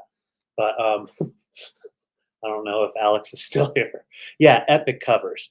And then the stories inside, pretty creepy. I think one of them, I don't know about the time machine. I didn't look at that one much, but they're going through fire and different things, and I think they're traveling in time, trying to take care of multiple things that were falling apart. But on this one here, they were talking about the first men in the moon because they go down inside the moon where the ant people are living. And so, yeah, kind of a fun little story going on. Oh man, there he is. So, Oh, the ant people, yeah, spooky. look at those covers. Just great covers for display as well. Thank you, Holly Berry. I see your bid. And then the last one is the Rista Kitty, the kittens. So not the Rista cats, but their little offspring. And Anne O'Malley, the alley cat. So I'm guessing this is O'Malley. And then you've got the little kittens riding on his car. Look at little Toulouse and Bartholomew and Marie. Oh, So cool. They are so cute. Yeah, just a fun cover. And on the back, really good condition. This is from 1975. And you've got the nice advertisement on the back. Send that in so you can possibly win a bike. No one ever won the bike, but anyways, so yeah, inside, nice condition as well. No writing or any issues. 1975. I won't tell you how it ends, but I think all the kittens find a new home. So those are the choices from 1956, 1958, and 1975. Great photos for the summer. All right, let's count them down. 15, 14, 13, 12, 11, 10, 9, 8, 7, 6, 5, 4, 3, 2, 1. Bid end. Thank you, Holly and Simone. Fantastic. Thank you, friends. Yeah, those are great. Super cool. Robin's in at 14. Thank you, Robin. I see your bid. Looking for our bid end from wonderful Lisa. There it is. So, Robin, you get first get. Let us know if you want Time Machine, Men in the Moon, or Arista Kittens. And then Holly will be next, and then Simone and Mike. Thank you, guys. Awesome. So, Robin, Hollyberry, and Simone, thank you, guys. Congratulations. Those are epic. Yes. And no smells, just so you know. You know how fabric can sometimes pick up those smells. Real nice. Yes. Okay. Robin's taking Aristocats. Got you for the Robin, Holly Berry. Which one were you after, love? And then Simone and Mike, same question for you. Okay, Holly Berry, I got you for both H.G. Wells. Great history. Fantastic. Thank you, guys. Fun. H.G. Wells, great. Great writer. Roar of the Worlds. Okay. So this is, I was telling David in the beginning of the broadcast that this is one of my favorite finds this week. And it's a state quilt. For those that don't know, back in the day, people would get together, and generally, a lot of times they were made in a quilting bee, quilting circle environment, and everybody would do, their state, or if they'd lived in that state or what have you. This one, I think, is one maker, but I'm not sure. I'm going to show you the areas that have a problem first. And I am price is reflecting damage, basically. So I'm starting this at 55. These usually go over 100. And the first issue, I put a Post-it on it so I wouldn't lose it, is on New Mexico, of course, David's state. Yeah. You just got a little salsa, right? A little salsa on there. Just a little salsa. And their flower, and that's what this one is too. So all of these are abbreviated states with the state flower, which is super cool. So they start at the top, and the only one that I feel like is in pretty rough shape is Arizona. Let me see here.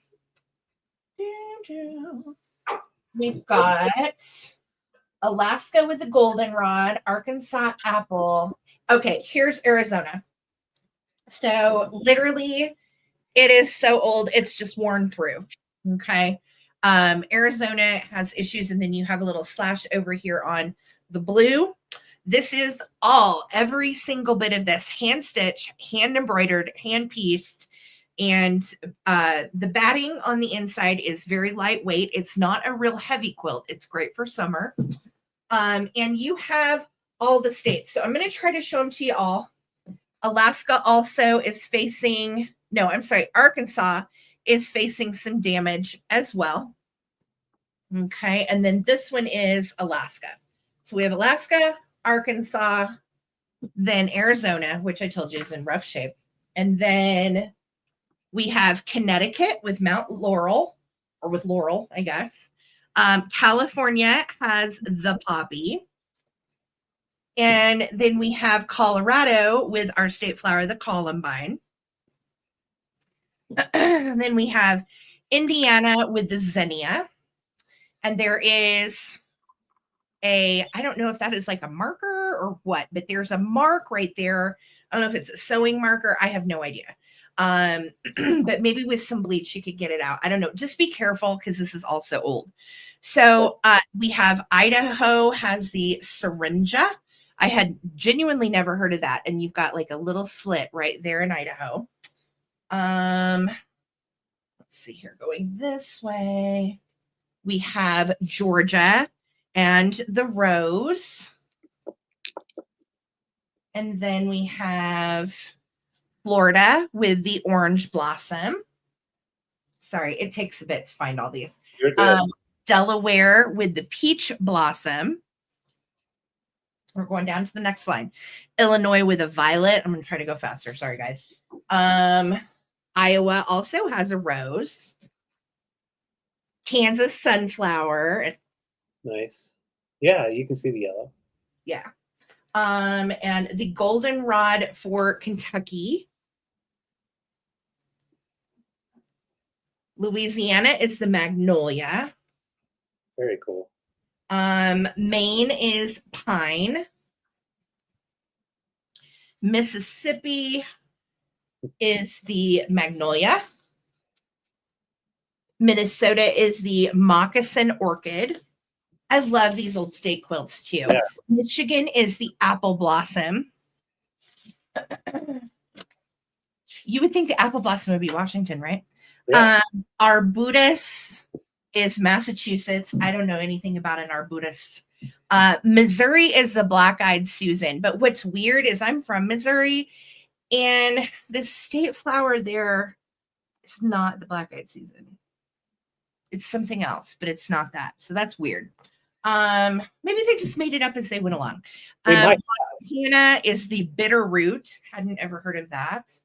Says Missouri state flower is the white hawthorn blossom. You know what? I'm wrong. That's Maryland, not Missouri. My bad. That's Maryland. That's right. Holly Berry. Thank you, love. That one is Maryland. Missouri is the hawthorn. There we go. Because I was going to say that is not right. Right. Okay. Nebraska is the goldenrod, apparently. Sagebrush for Nevada. Nice. North Carolina is lilac. Or no, is that New Jersey? I can't tell. No, New Hampshire. The H is just barely hanging on for dear life. New Hampshire is the lilac. New Jersey is the violet. And as you can tell, the rest of these are in pretty good shape. But just up towards like what I would consider the head of the quilt, you know, where you just pull up the covers, that's where it has the most damage. Carnation is Ohio. And then we have the rose again. There's like 3 different states that have the rose. Rose for North Dakota. Dogwood for North Carolina. That's what I was thinking Missouri's was, but it's not. Same. New York has the yellow rose. And then New Mexico, I showed you the damage there. It's just a little stain. Yeah. New Mexico has the yucca. Oregon has the grape. That's pretty cool. Oklahoma, for Karen Chase, has that mistletoe. She's kissing people. Pennsylvania has Mount Laurel. That's for Crazy Lamp Lady's little girl. How cute. And let's see here, Rhode Island, the violet. South Carolina, the jessamine. That's a new one. I have never heard of a jessamine. South Dakota has the pasque flower. We're going down to the next row, guys. Oh, my Lord. Let's see here. Virginia has the dogwood. Vermont has a clover. That's a cute one. I like the Vermont clover. Utah has the Sego lily. That's really cool. It must be a desert lily. Then we have the blue bonnet for Texas. Sorry, I'm going through them a lot because you want to see them, right? Well, yeah. Tennessee is the iris. And then we have Alaska down here with the forget-me-not. We have Wyoming with the Indian paintbrush. Washington, here we go, Holly Parker. Washington has the rhododendron. And then we have Wisconsin, the violet. And West Virginia also has a rhododendron. Huh. Then Hawaii, the very last one, hibiscus. So you can see. Whew, that's a lot of work. I know. But I figured, if you're purchasing the quilt, you kind of want to see them all. So the back, you can tell, is just white feed sack material. And again, I don't know age on this. I'm going to say it's probably 40s, somewhere in there, maybe a little older, maybe a little younger. But based on the stitching, the sewing, the colors, all that would be my best guess. So I am at 56 with Kathy. Thank you so much, guys. Sorry that took me so long to show, but I think, honestly, it's really cool to see all of these hand stitched pieces that just get left behind at estate sales. We all love them and appreciate them. So let's start a countdown, friends. Here we go. 15, 14, 13. Whoopsie, I'm the wrong way. 12, 11, 10, 9, 8, 7, 6, 5, 4, 3, 2. I'm under here. 1. Bid in. Looking for our bid in. Robin Cormier's in at 60. Hey, Robin. That was warm. I'm sure. It's a really sweet one, and it is very soft. It is very fragile. Okay, if you are going to soak this, I wouldn't put it on like a regular load that spins out or anything. Yes, thank you, Robin Cormier. At 65, it's coming to you. And Kathy, thank you for your bids as well. Congratulations, Robin. Yay. Thank you, guys. Great. I bet you need a relaxation drink now. Well, now that she's done that, I'm going to hold on to the heaviest piece. Try to do it without hurting my elbow. So this piece, I'm starting at 60. It is a very nice, large lasagna pan, or cooking dish by Le Creuset, which is French, and it does have its metal handles, which you're listening to right now. So I'm showing those to you. Nice, solid metal handles, and this is made of a really nice cast iron and then enameled with the color yellow. And they make, all the different colors in these sets. We used to collect the red. We still have a few of those. And yeah, they're really nice, solid pans. Great for cooking, of course, your lasagna, but also, any other kind of large casserole. Like I said, it's a pretty heavy duty dish or pan, and it's about 15 by 10 in size. But yeah, absolutely love it. There's no chips on the enamel anywhere around it. Nicely shellacked. And yeah, you can even see where this spot is where the enamel dried and just like a bubble in there. So that's not a scratch or anything. It's just really nice, thick enamel pieces by Le Creuset. The kind of kitchenware that you almost want to display. Mm-hmm. Using it. Yeah, look at that color. Perfect with the background. This show brought to you by Le Creuset. Made in France. France. Yeah. But yeah, really nice. You can definitely do a hot dog casserole in here. You can do that. You can do a potato casserole, anything you want to do. But yeah, I absolutely love the yellow. And the size is just great. Great size.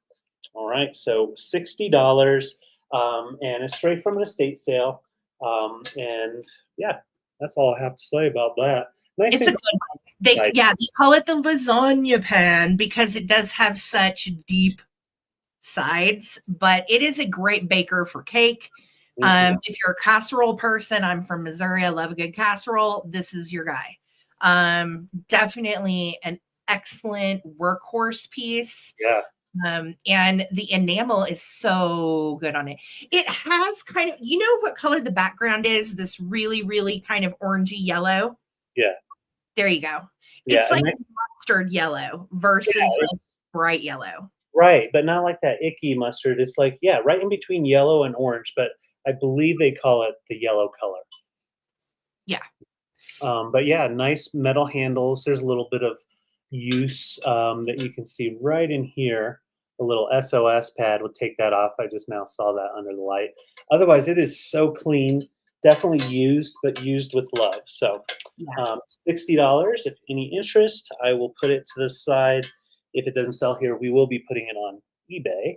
Yes, the last one that sold on eBay went for $87, and that was the sold price. Thank you, Laza. Laza said it's called Goldenrod. Goldenrod. Thank you, Laza. I wondered because it is like, you're right, Holly. It is between like yellow and orange. Yeah. So, yeah, it has a really cool 70s vibe to it too. So thank you guys. I'll set it to the side. Heavy duty. Heavy duty. Heavy duty. Okay. So I have more guidebooks. Yes. Guidebooks that we all love, and these are different than any of the ones that you've seen. Or at least any of the ones you've seen in the last 3 weeks. I will preface that. So very excited with these, and actually got to use one in reference to something today. So these are going to start at $12. They're all from the 90s. All of the pricing, of course, is outdated because that was 30 plus years ago. My high school 30-year class reunion is this year. 30 years. How am I this old? What's happening? Anyway, from the 90s and starting at $12. 12. So the Limoges porcelain is from 1998. And the good thing about this book is there is a ton of knockoff Limoges out there. And you guys know Limoges is not a brand. It is an area in France where a lot of fantastic things were made. So this is a guidebook to what's real, what's not. And I love the fact that you have all of these. I was showing this to Amy earlier because they had a piece of Limoges. You have all of the ID marks in the back, Karen Williams.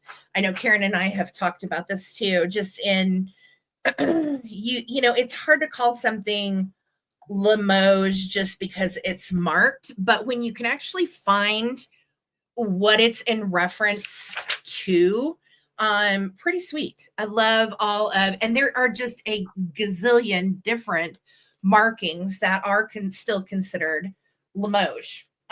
Brands, makers, and so forth.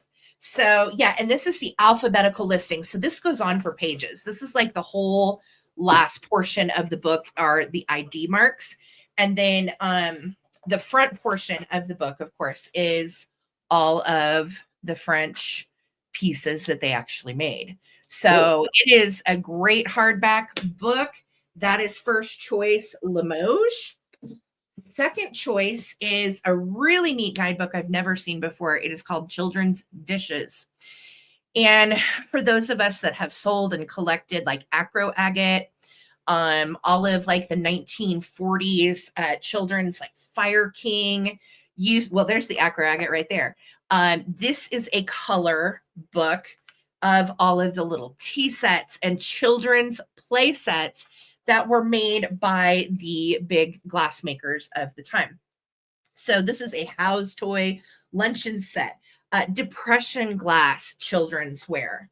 This one is trying to look like Fiesta, but they're calling it Sierra wear for the children's.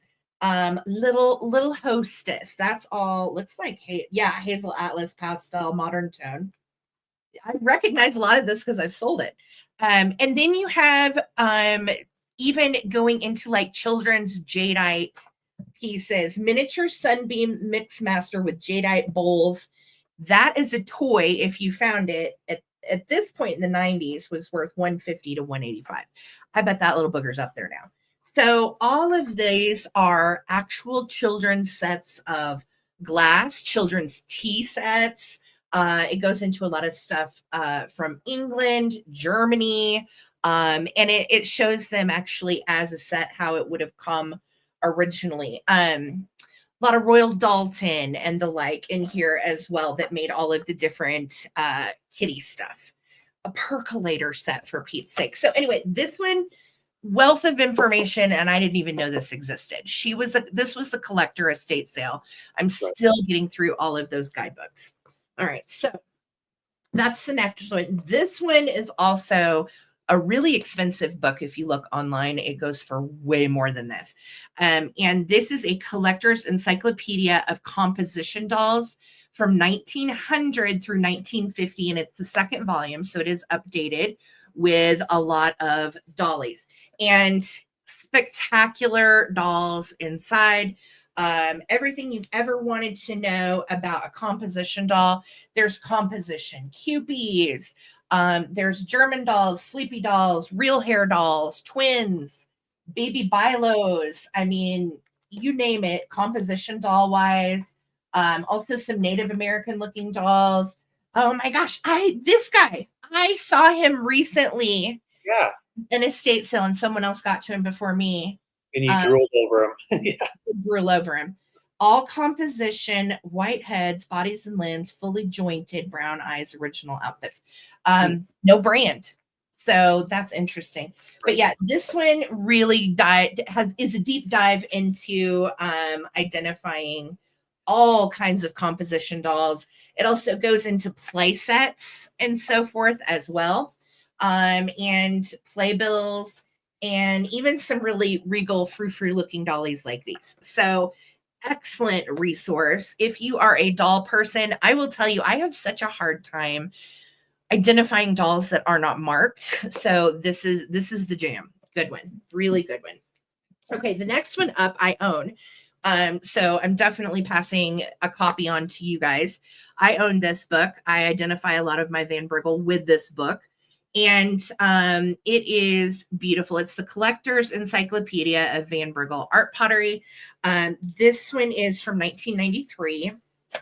And what I love about it is you're able to date the signatures and the logos like 1918, 1915 incised, the different casts on the pottery, whether it's the Ming Blue or the Cranberry Collective, and then the lamps with all of the taxidermy butterfly shades as well that Van Briggle makes. This has a lot of in here that I have never seen before in the wild. So if you are a Van Briggle pottery lover, you know that this is such a fantastic source to find out year that your piece was made and so on. And of course, it does have some pricing to go along with it. But mainly this is identifying year, which is cool. And then, of course, marks, catalogs, pamphlets, postcards, and all of that, as well as some of the old like frogs, planters, and so on. So an exceptional Van Briggle book, copy of the same one I own. And then the last one that I have is the California Pottery, which is, again, awesome because just like American Bisque, sometimes California Pottery was marked. Sometimes it wasn't. A lot of times it's just CA or USA. And then look, we even go into designers like Sasha Brostoff. We all know who that is. Such an epic designer he was with mid-century pieces. I've sold a few. Love them. Anytime I can find them, they are epic. And then we also go into like figurines as well that California Pottery did. And I think that's neat too, because a lot of the things that I have seen before, I'm like, I didn't know that was California Pottery. And then Hetty Shoup, one of my favorite female California potters, Rose Lane. So it's great information on Twin Winton, signatures and eras with those. Lots of cookie jars, salt and pepper shakers, Catalina. It really is quite extensive collection. This one is Brayton Laguna. I have never heard of that one before at all. Ooh. So Information at the wazoo. Love a good guidebook. If you are a collector or a reseller, you can't go wrong having these guidebooks. They are invaluable and will last far after the internet. So, yes. Guys, here are the books. We have the California Pottery, the Van Bergel Pottery, the Composition Dolls. That one's quite a thick book, as same as the Children's Dishes and Limoges. So let's do a countdown, friends. Here we go. Thank you, Spotty. I know anytime I can find them, I try to grab them if they're affordable. Sometimes they're not, though. So let's go ahead. Here we go, guys. 15, 14, 13, 12, 11, 10, 9, 8, 7, 6, 5, 4, 3, 2, 1. Looking for the bid end. Great selection. Yay. Yeah, I found the most shocking information in this one. Stuff I had no idea was California Pottery. Cool. Thank you guys so much for all the bids. Just looking for that bid end. Aaron, Robin, Glorine, I see ya. Thank you, Victoria. I see you too. And there is Lisa's bid in. Thank you, Lisa. So Aaron Long, congrats. Thank you so much. Let me know if you want the Children's Dishes, Limoges, Dolls, Van Briggle, or California Pottery. Robin, your 23, sweetie, came in right after the bid in, so you will be next after Aaron. And then Glory, no, wait, the first person at 20 was... Well, okay, it was Aaron at 22, and then 21 for Robin. Okay. And then Glorine at 20. Glorine at 20 and Victoria at 17. Correct. All right. Fantastic. Just let me know your choices, ladies. You can take one or more. It's up to you. And congratulations on these handy dandy books. Very handy. Yeah. Love these. Cannot go wrong with a guidebook. We have them in our family room. So, okay. Aaron is going to take Limoges, Dolls, and Kids. You've got it. Those three are coming to you, Aaron. Thank you so much. Robin. And then Robin, do you want Van Briggle or California Pottery? Let me know. And then Glorine and Victoria. Yes. Awesome. Thank you guys so much. Oh, right. Thank you. It means a lot supporting small biz. We definitely appreciate it. Okay, Robin is passing. No worries, love. So Glorine, do you want California Pottery or Van Briggle? Just let me know. Glorine's passing. No worries, doll. So then Victoria, do you want Van Briggle or California Pottery? Just let me know. And then after Victoria will be Kevin. And then after Kevin will be Phil. Perfect. So Victoria, Kevin, and Phil in that order. Let me know. Thank you so much. Okay, Victoria's taking California Pottery. You've got it. All right. So then Kevin. Kevin, do you want Van Briggle? Kevin said his is gone. So let's see. Phil is last up. Phil, do you want Van Briggle? Just let me know. All right. Congrats, friends. Thank you guys so much. Cool. So I've got a couple of kitchen pieces. Oh, Phil said yes on the Van Briggle. We'll add it to your box. Thank you. Excellent. Thank you, Phil. All right. So kitchen is where we're going next. We have something so you can supply your family and your friends with some cheese. I love this one because it does look like obviously like a wall clock. There's no hanger on the back because you want to be able to use it, but I do feel like you could probably put a hanger on there. Yeah. Just noticed up here we've got like little, might have been a hanger up there at one point. I don't know for sure. But yeah, I love the fact that you have the nice Roman numerals for the clock and the yellow, of course, because cheese. Hello. Yeah. And it comes with its original knife that attaches just with that nice little magnet, so it nests in there. And it is stainless steel. So on the blade, and of course there's some wear on it. You could definitely clean it up, but I think it's great. Just a nice piece. And if you were to have a party, just lay it out, put that block of cheese on there, and you can, you know, go by the hour, however you want to go.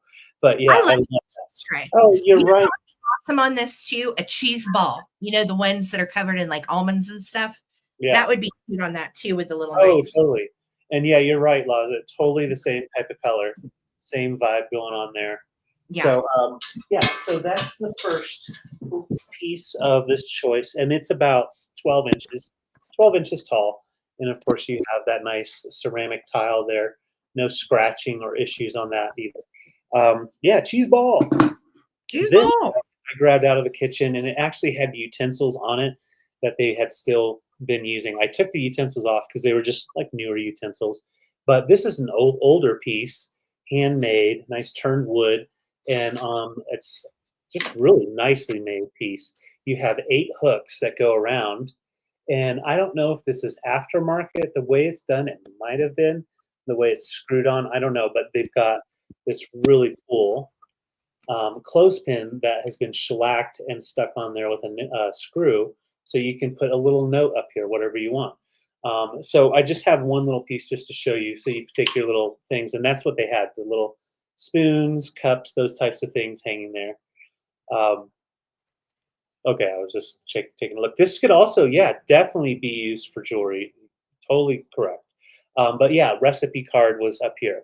So I don't have a recipe card, but I just was just to show you. You put your recipe card or whatever up there, and you've got your utensils, so you can just get your quarter cup, half cup, whatever, and then return it right back to it. Okay, that's so handy. I Very love that. Yeah, that's really cool.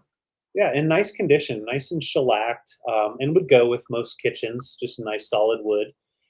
So yeah, you could use it for jewelry or kitchen stuff. You could also get crazy with it, you know, with ephemera, and then have fun keychains, whatever you want to do for a display. Yeah. So those are the choices. That guy measures about 14 inches tall. So right like so. Wait, the bid's at 20, right? I think Trippy might be in the lag, so someone just needs If to you're in type the lag, that. let me know. We'll need to type it in. Mods, you might want to help. Yeah. All right, so yeah, those are the choices at 20. Those are awesome. Very cool. No worries, Trippy. You're fine. I just wanted to make sure that you were bidding on the right thing. Yes. All right, so yeah, this guy is 12. He is 14. If you wanted to hang him, you would just want to mount a little hanger on there. But I do believe it's just nice to just set it down flat and use it. All right, so 20 going once, going twice, and I will bring them back for the recap. Thank you, guys. All right, those are awesome. Thank you. Handy little kitchen things for sure. I have some brooch choice, and I was thinking summer and 4th of July specifically in mind with these. And these are all really pretty, but they're all completely different. None of them are the same. So we are going to start these at $14 for choice. And this first one is just spectacular. I had not seen one quite like this. This came from the big estate sale as well. Like I said, I'm still sorting through a lot of finds from that. It is a bright blue and brass vintage brooch. It is an oval and really very pretty. Such a good piece. It is Art Deco, and this is actually check glass from the 30s. So it is an interesting style. You can see that there's almost kind of like a big chain wrapped around that inside stone. And then the back has this really simple kind of design over the brass piece. So, and it's just a little pressure clasp. So it doesn't actually have anything to fill it, which is an indicator also of its age and the 30s. And yes, it is stunning. It's very, very bright. Just what drew me to it. I thought it was spectacular in color. And let me give you a measurement now that I've got my trusty ruler. It is almost, it's just very shy of 2 inches. It's almost 2 inches. So really pretty piece. That's going to be choice number 1. And then choice number 2 is completely 1960s. These were a lot of times souvenirs from Hawaii or other tropical places with little cowrie shells. And these are cowrie shells that are stacked, basically, in kind of a medallion pattern. You've got the green ones in the middle. This side of the pin has like a little linen piece, and then the pin is stuck through, as you can tell. And it also has just a little pressure closure as well. I just thought it was summery and cute with the little shells. Likely 1960s is what I found on most of these, that they are from the 60s. And size-wise, it is 2 inches. So this one is definitely 2 inches. Thanks, Phil. I think so too. All right. Next up is a mid-century piece. I told you none of these are the same. It's an interesting mix. Nice. So none of these are actually the same. And this one is very atomic. And I love the bright, really, I would say they almost look like crystals. They're so faceted and pretty. I'm not sure about what the rhinestones are. I also could not find a brand on this, so I have no idea. All I know is that this is likely 60s from everything that I found. So really cool, great rhinestones, none missing, and that wonderful kind of like an atomic starburst, sunburst feel. And it's in great shape. So that is the third one. The last one is the good old red, white, and blue. Looky there. And beautiful, large enamel brooch. So this one is, I want to say 3 inches, but let me check to make sure. It's actually just a little over 3. It's like 3 1/4.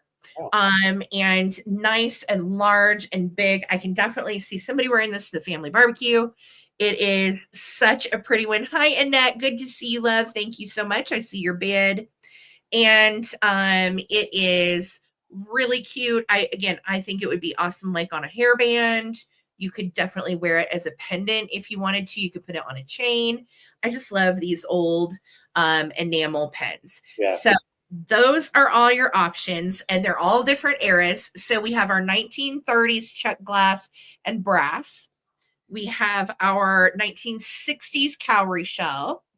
We have our 1960s, 50s, I think, atomic starburst. Looks like a little alien colony right there in red rhinestones, or our great big enamel red, white, and blue flower for the 4th of July.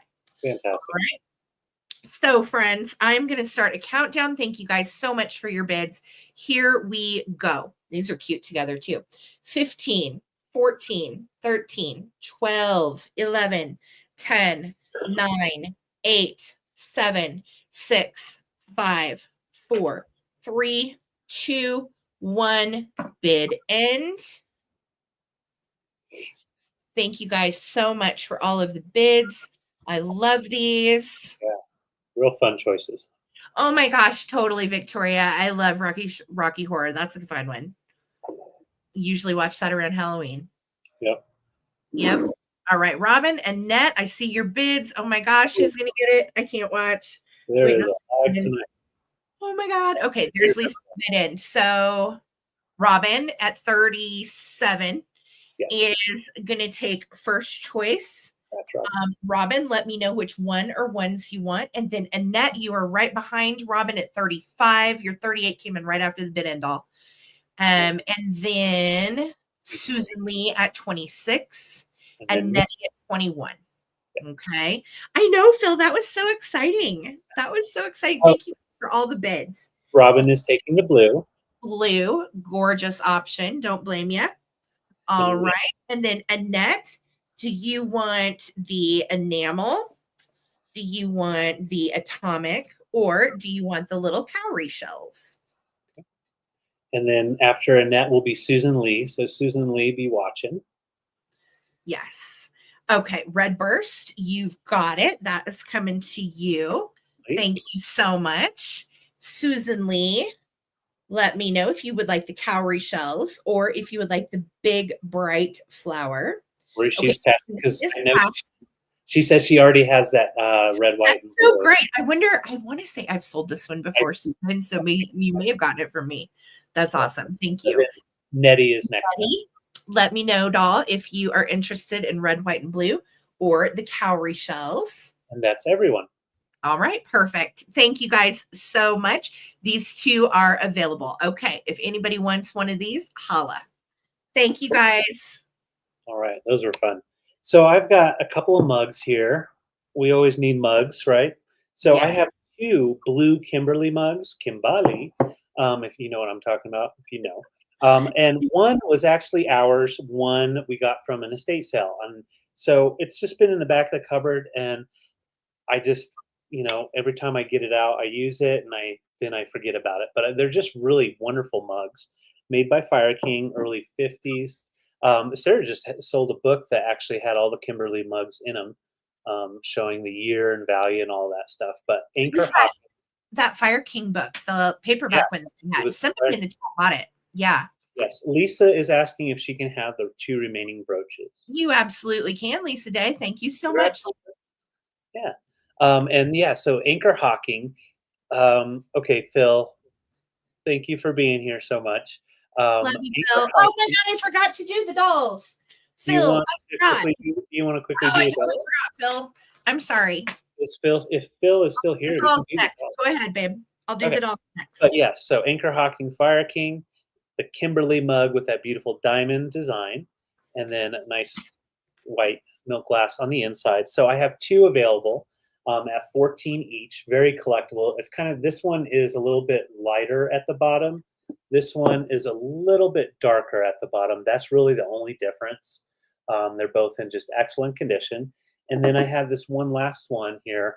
And it obviously is from the 70s, but everybody loves their Good Morning McDonald's breakfast mug. This is from the 70s by Anchor Hawking as well, Fire King. And really nice condition. There's no dishwater damage or anything like that. So a really nice get. These do go up there sometimes in the 20 and 30s because of the nostalgia, basically. But I thought that they also, it kind of pulls in a cool vibe when you stack them with those Kimberly mugs. So like it shows that you can definitely mix and match some of the advertisement stuff and some of the more figural types of stuff. So $14 for choice. Those are great. Any extra interest? Yes. And these guys are about 3.5 inch tall.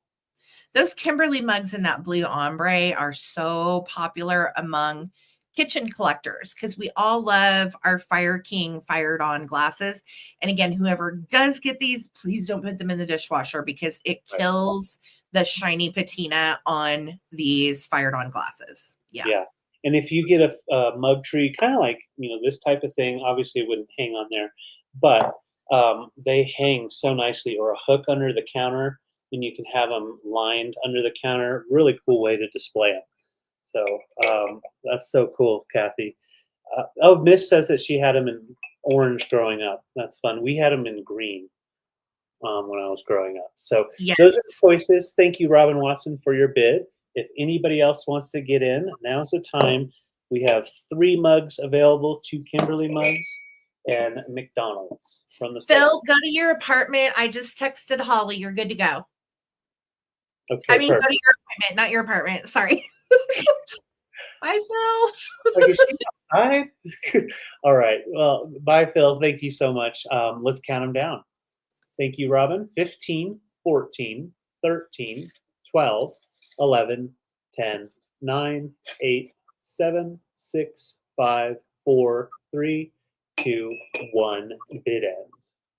Myth, and that is what happened to 90% of these because the fired on pattern would fade after so many dishwasher attempts. A lot of them just ended up as white. So anytime you see these in white, likely they have completely lost their color. Yes. So Robin, you had nobody coming up against you. Let me know if you want 1 or 2 of the blues or if you want to have the McDonald's. Thank you so much. Awesome. Okay. Phil had to go, but she has a proxy bidder. So I am starting these little guys.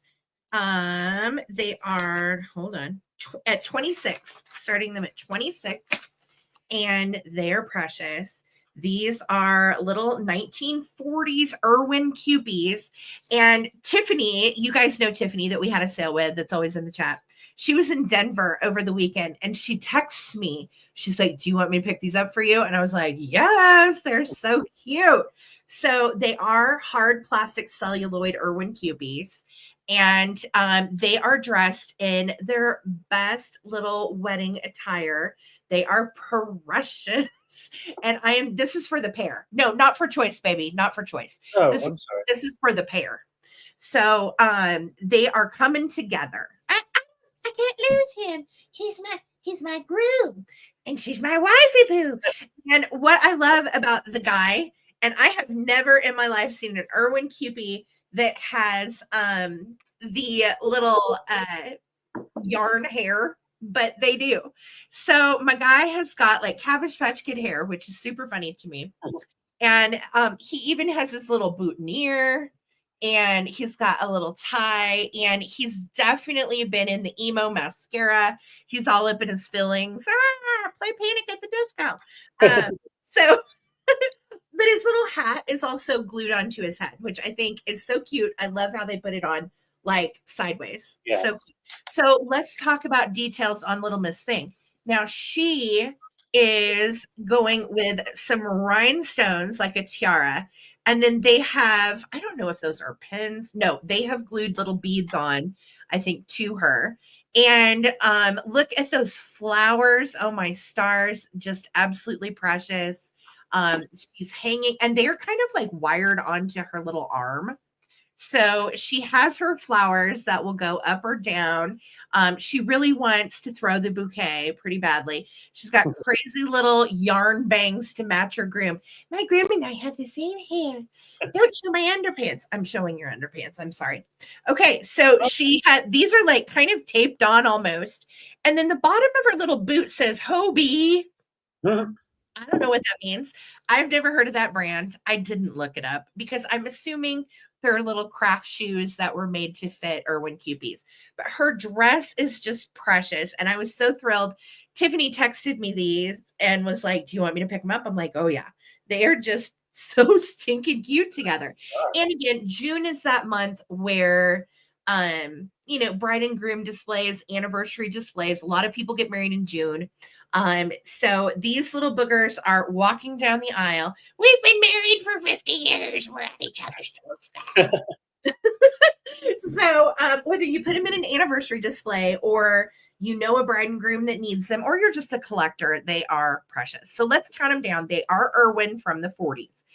15, 14, 13, 12, 11, 10, 9, 8, 7, 6, 5, 4, 3, 2, 1. And then we kiss the bride. Okay, get a room, you guys. I'm going to take a picture fast. Oh, congrats. Victoria, June 6th was 38 years. I love it. That is longevity. Well, happy anniversary to you and Mark late. I'm sorry. That's awesome. Yes. Okay, they are going to Holly Parker, who was proxy bidding for our girl Phil. So congratulations, friends, and thank you so very much. That's funny. I already forgot she was proxy bidding. I was like, what is Holly going to do with those? Thanks, Holly. For the school. But yes, my next round, took these right off the wall, along with Sarah getting some of the other things. That big old fish. Oh, I love these. Are both Raku pottery. So we've got Raku pottery with that really beautiful style going on. Every piece is created before fired, so they don't know what they're going to get until the end. This is a really beautiful little crab. Kind of looks like a blue soft shell or a blue crab, maybe. Oh, it does. I love the fact that you've got the hole right here, so you can hang them up on the wall, which is where they were, right by the pantry. It was kind of cool from the kitchen to the pantry, hanging up above the doorway. So that nice 3D figural pieces of Raku, which you don't really find very often, little figural pieces like that, because it is very difficult to make. And so that's your first one there, little pinchers out. And this one is the only one that's marked. Let's find it. So it's marked 1999. The other one isn't, but they were together, so I'm guessing they got them at the same time. I don't know. But it says, oh, I can actually see it. Noelson. No Looks like elves. No ink. Welf's ink. Okay. So, Guys, somebody Google that. We don't know. yeah, so looks like a semi-professional artist, if not professional artist. 1999 made this, so probably from one of their travels to a shore travel. So that's your crab, and then the fish here that was next to it, really cool piece, has the wall hanging on the back too. I couldn't find a signature anywhere on the back, so but the fact that they were almost identical in the And style, hanging together. I wonder if they are the same artist. Look probably. at the firing on that. And you guys know how Raku is done. It's fired basically inside ash. That's how it takes on this metallic glaze. It is encased basically inside ash and smokes. It's Yes. really cool. Yeah. Yeah. So it kind of looks like grilled or over barbecued fish, really. So yeah, Smith Stone was, crabs. yeah, okay. It has that look, like you can see the texture of it alone almost looks real. Yeah. But yeah, they were hanging side by side, kind of like that. Kind of Yeah. cool look to them. You got the fish, the crabs, have a little seafood boil. Those are so beautiful. I love these. And that patina Mm, is fantastic. Instantly, when David was like, "Ooh, what about these?" I was like, "Those are Raku. Those are gorgeous." Yes. right. And what's really cool is this one you can just set down if you want to set him down. He looks good as a little pincher crab. Oh, you don't have to put him on the wall, do you?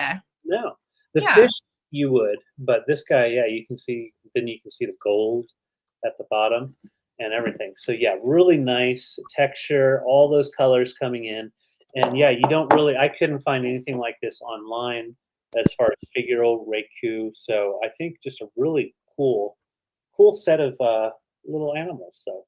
Yeah, these Thank are you, great. Holly Berry. I see your bid, and once again, these are for choice. I just want to get in close on the actual pottery itself so you can see the texture. Very cool. Yeah, these are so neat. And they may be one of a kind. I have no idea. Right. We reached 100 already. I didn't even know. Oh, we reached it a while back. I totally missed right. that somehow. So thank you, chat. Thank you, Yeah. mods. You guys are amazing. Thank Yeah, you. thank you guys. I think it was like almost a record amount of time. We by 7:30 our time, I think. So thank you guys. I don't know how I missed that. I'm sorry. And I saw it, but I totally forgot to talk I about was it. probably talking. You were counting down. So, okay, thank you guys for your bids. Absolutely love these. We're going to start our countdown. If anybody else wants to get in, you can. These measure right at 5 inches, and so because they were together, I would say most likely both of them were created in 1999. Victoria wants you to show the back. So this is the back of our fish. Whoa, the bluegill fish goes for 160. Are you talking about the one I showed earlier or this one? Let me know, Kevin. And then this is the back of the crab. And you can see just a little marking right there. Very But cool. yeah, and then the fish doesn't have that. But yeah, it has that same beautiful sheen to it, same sizes. So, and the backs, you can tell how they're made almost identical. So, The bluegill fish David is showing goes for 160. Oh my God. wow. Wow. Is it because of the brand, Kevin? Yeah, let us know if it's the David, brand. did you find anything on that brand? No, I couldn't find. No, I couldn't find. Well, I couldn't make it out completely until we have lights and that camera zooming in. Nice.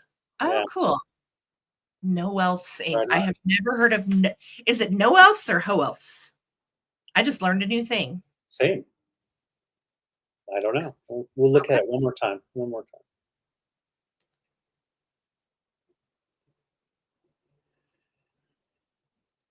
Oh heavens. There you go.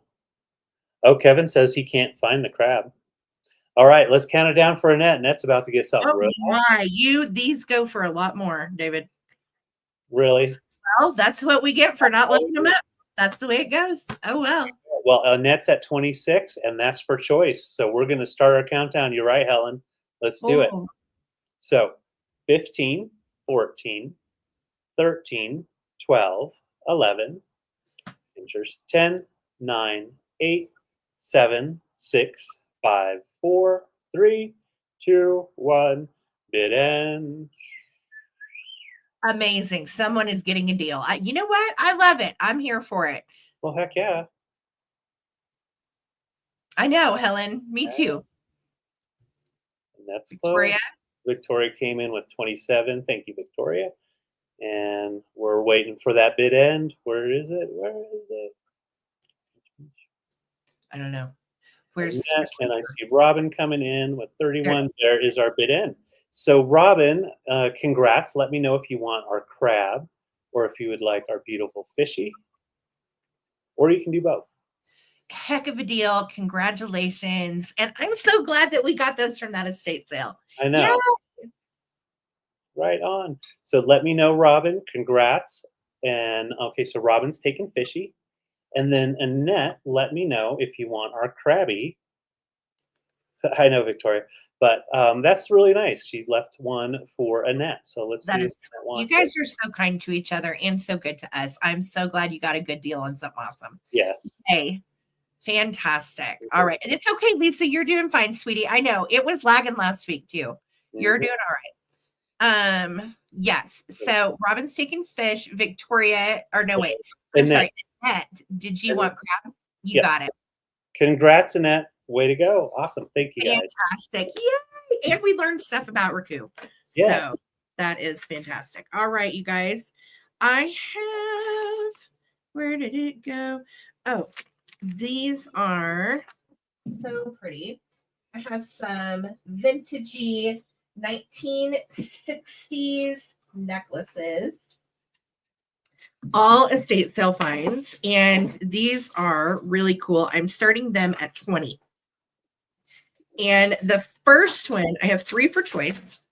And this first one is such a little stunner. It is a pendant, and it's about 1.5 inches. And it has little tiny, you can see, it's almost kind of like on a cabochon. And when I was looking to see what this is, it's called chopped jade. And it's little pieces of chopped jade that they would make pendants out of. And then it's got the little leaves that hold it in all the way around. And then this really pretty little gold, whoopsie, there we go, little gold chain. And it is in nice shape.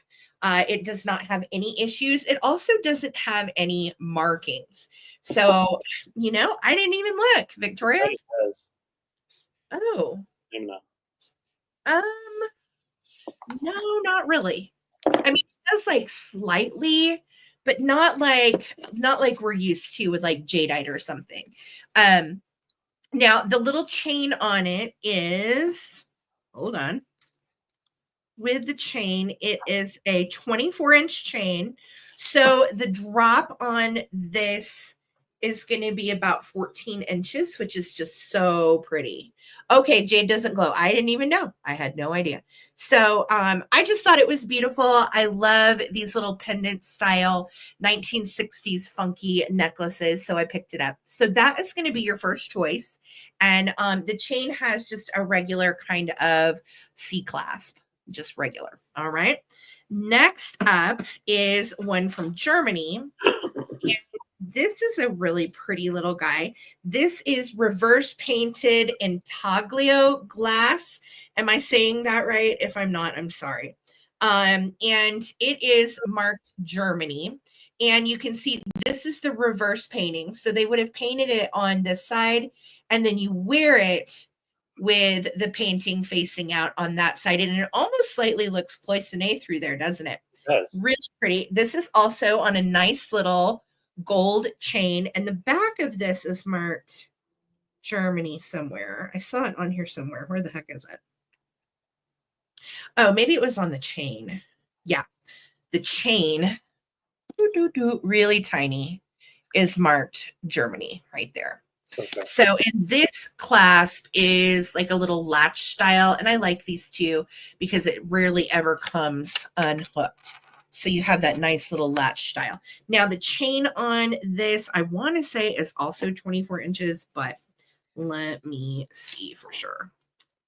Yeah, 24-inch chain on this one as well.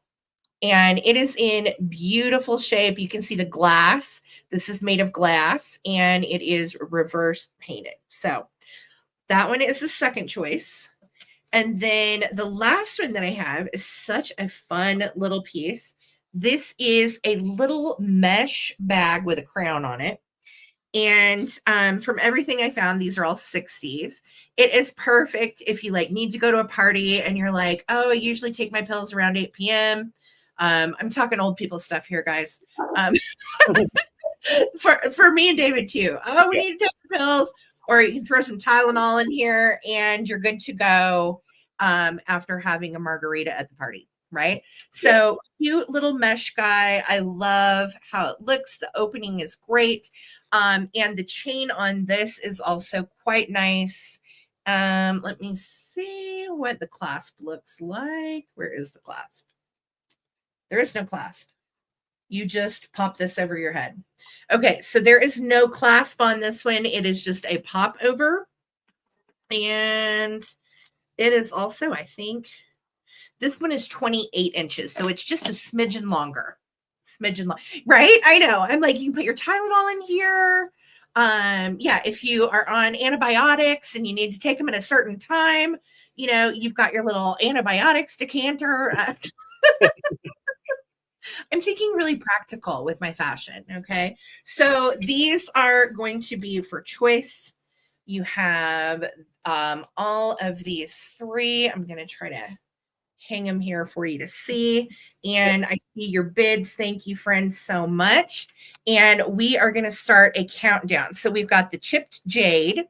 We have the German intaglio glass reverse painted heart, or we have the little mesh purse. So yes, just super handy, great for anxiety pills. There you go, little Ativan, whatever you need. All right, so let's start a countdown, friends. Here we go.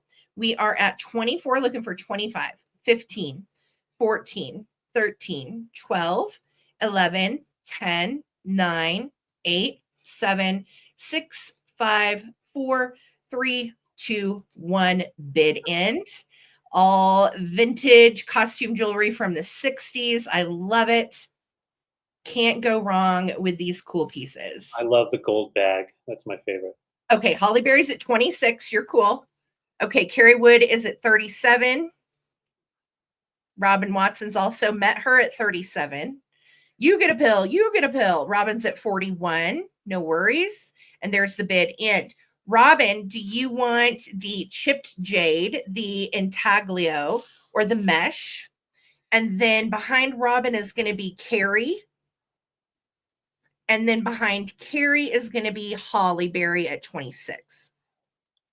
She meant 26. Yeah. I know where we are. Thank you, friends. Yes, you guys are awesome. That's okay, sweetie. You're fine. Okay, Robin is going to take the jade. You've got it. That one is yours, Robin. And then did anybody want the mesh or the intaglio? So Carrie, you're next up. Carrie's taking the mesh. Okay, you've got it. And then Holly Berry. Holly Berry, let us know about the floral. Oh, Holly, you're sweet. I'll take care of it, babe. You're okay. Don't worry about it. You got it. So Holly, let me know if you wanted the little intaglio or pass. And then that's okay. And then we are at Susan Lee. Susan Lee, let me know if you want the little German flowers on the little glass heart. And if Susan passes, then we're going to Pee-wee. And if Pee-wee passes, I think that was everybody. Yes. That's okay. Great. Thank you, friends. Thank you guys so much. Okay, Susan, I've got you for, I think it was 22. 22. Yes. Perfect. Thank you, friends. Thank you, guys. Congrats. Yeah, congrats on those. So I have two really cool jade glass pieces. So it's not real jade. They are solid blown glass pieces. And we've got two different elephants. So on this elephant here, and they're both in great condition. They're from the estate sale. They had a collection. So you can see the tusks are still in great condition, no issues, and then the pinched off little tail. And then up here, it's a little sharp, but that's just where they pinched it off. It's just the exact same as the other one. I could not find a maker on these, so bad, David, but I just could not find a maker. So I'm just failing today. But yeah, I You're just not really failing. love that green color. So we have this guy here, and he measures about 2 inches tall. And then his little buddy was in a case at the estate sale, and so we had to grab him too. But you could definitely display them separate, but they both have their trunks up. So very happy little elephants. Same estate sale. I got little Martin Luther King. Yes, and yeah, they had them in a nice little case that they had displaying all of their little miniature pieces, little chachis. So those are choice on those. Just so that way anybody needs their little jade elephant, good luck for the house. What I like about this guy is you've got a little red foot here, and that's just some red that accidentally got into the glass when they were blowing it. That's there's no issue there. It's just a little red got in there. So maybe pair him with a mouse and have the mouse help take out the thorn out of his little hoof. But yeah, so this guy is 2 inches tall, 1.5 inches tall. Great for the little shelf, and yeah, just love that solid blown glass. Really good. I'm not seeing any interest, so I am gonna take my herd and I'm going home. Let's go, guys. They're going. That is the best green. Yeah, I love the jade green for sure. Thanks, guys. Okay, so next up for me, Holy Beans. Again, Tiffany texted me and was like, Sarah, I'm in Denver. They have a crewel. Do you want it? And I was like, yes. Mm-hmm. So this is beautiful. It is a 1960s crewel kit, which I think is cool. Now, I'm not sure when it was done, but on the back, and honey, I'm started at 30.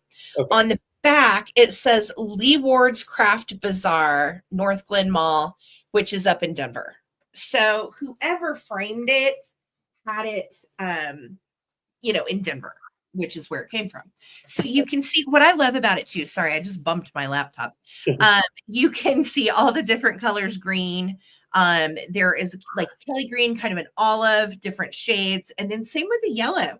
It's got a really nice depth of gold, like a butter yellow, and then kind of a bright yellow. And it's just simple. Yellow roses are lovely. And this is kind of a cottage core style too. It's got a really simple, like celadon green kind of matte. And then this is like a light, I don't know, like a light oak almost. Yeah. And has a great wire on the back, very nicely finished, professionally done. So I like yellow roses too, because they do represent friendship. They represent joy, caring, new beginnings, healing, and recovery. So yellow roses are iconic. It would make a really sweet gift. But I also love that it's done on linen. And they did a nice job on it. Look at those nice long crewel stitches. You can't see anything through it. It is very tightly done. So size-wise, you're probably wondering, what the heck size is this? I forgot to measure it. So let's see. It's 16.5 by 16.5. It's an exact square. So great shape, really pretty little crewel, $30, ready to hang. And the crewel kit is from the 60s. So, pardon me, got the clocks. And it is behind glass, by the way. So it is nicely framed. They did a great job. And it's on linen. Right there, you can see. Yeah. So pretty. Thank you so much, Annette. It is a really nice piece. Would look great in a bedroom or a bathroom, anywhere you need roses, maybe over the couch. So sweet. And again, I love the meanings of the yellow rose as well. Same. Friendship, joy, caring, new beginnings, healing, and recovery. So I'm going to start a countdown, friends. I see 2 of you in. Let's go from 15. Here we go. 15. 14, 13, 12, 11, 10, 9, 8, 7, 6, 5, 4, 3, 2, 1. And we're looking for that bid in from Lisa Girl. Thank you so much, Annette and Risa, for your bids. I just love it. I think it's beautiful. Yeah. And it's been sealed on the back for so long, so no moisture has gotten in there. It's good condition. Hey, Thank Tiff. you. Speak of the devil. Thank you, Tiff, for picking this up for us, Curly. So pretty. Annette and Risa, thank you too. Annette took it at 41. Congratulations, love, and thank you guys so much for your bids. Fantastic. Enjoy. It is awesome. Congrats, Annette. All right, I've got a really fun collectible toy. This is from the 60s, from everything I looked at online. And it's a souvenir from China. So you see the nice little marking on the top. And this is a fun little gift, type of gift box. Sorry, there was something on the bottom. Skipper, you all right? A fun little toy box as a gift. And you have the little winder over here. So you're supposed to give it to someone and just let them have some fun with it. But let's show you what it is. Kind of Zodiac quality. We've got a pouncing tiger coming out. He is paper mache, and he is a working bouncy toy that pops out with this little guy right here. So you pull this guy, and then this comes up and is attached up here and kind of pulls it up. That's metal right there that attaches in, and then pulls our little paper mache tiger out. And you can see he's definitely popped out and scared a few people. Get him in focus. Look at that hand-painted paper mache face. And then you've got like the grass that he's popping out. Some of it's gone, obviously, from jumping in and out of the box. And they're just down at the bottom, you can see like an accordion of paper right here that helps him spring to action as well. So I thought it's just a fun little toy conversational piece. Put it up on a shelf, and when someone comes over, tell them, yeah, you pick it up, you want to check it out, and they can kind of have that, But yeah, I love him. He's got a little bit of missing paint, just like right down here, and I think, yeah, right over here on the side. Not too bad, though. And like I said, working, and a really cool little piece. Measures about 4.5 inches long, and no water damage or anything like that. And the hinge back here is just like a little fabric hinge that holds it together. So that shows how it holds it on, and it's all complete. So yeah, I think it's just a fun little toy, something fun to have for the kiddos. And if you have like some nice Asian display, this would definitely look great in it. You can prop it up to where this stays open so the little tiger's out if you wanted to. So $26, paper mache from the 60s, made in China. That is such a weird, cool, strange find. I don't even know. I don't know. It's so crazy. All right. Thanks, guys. How funny. Okay. Let's see. Here we go. Oh, yes. I have these little baby quilts, and these are going to be for choice. Now they're both as is condition. Came from the same estate sale as one of them came from the same estate sale as the state quilt. So I'm just starting these at $15 each based on condition, but wait until you see how absolutely precious they both are. Like, they're super freaking cute, kitschy cute. Okay. So 15 for choice. This is the pink one. And I'm going to show you all the squares because they are hilarious. So you can see that we have squilly porcupine. Okay. Then we get over here and we have the wise owl. We have the shiny black crow, who likes shiny things, don't we all? And then we have Raku Coon, which is just hysterical to me. I don't even know what to say. And then we have, look at this guy, Tobias Toad. I feel like he is like from one of the Frog and Toad books. Mm-hmm. And then Woozy the Weasel. Have you ever seen these characters on kids' stuff? Never. Like, is it from a book that I'm just not aware of, or what? So Woozy Weasel is so funny. And then we have, what is this one? Chubby Cubby Bear. Yes, Cubby Bear, but the C is like starting to fade. So we have Cubby Bear in his little plaid breeches. Minnie the Mink. Have you ever seen a mink in a child's blanket? What? So, and these are all hand embroidered. Every single bit of it. Minnie Mink. And then we have, who's over here? Bonnie Bell Bear. She's very fancy. She gets a long name.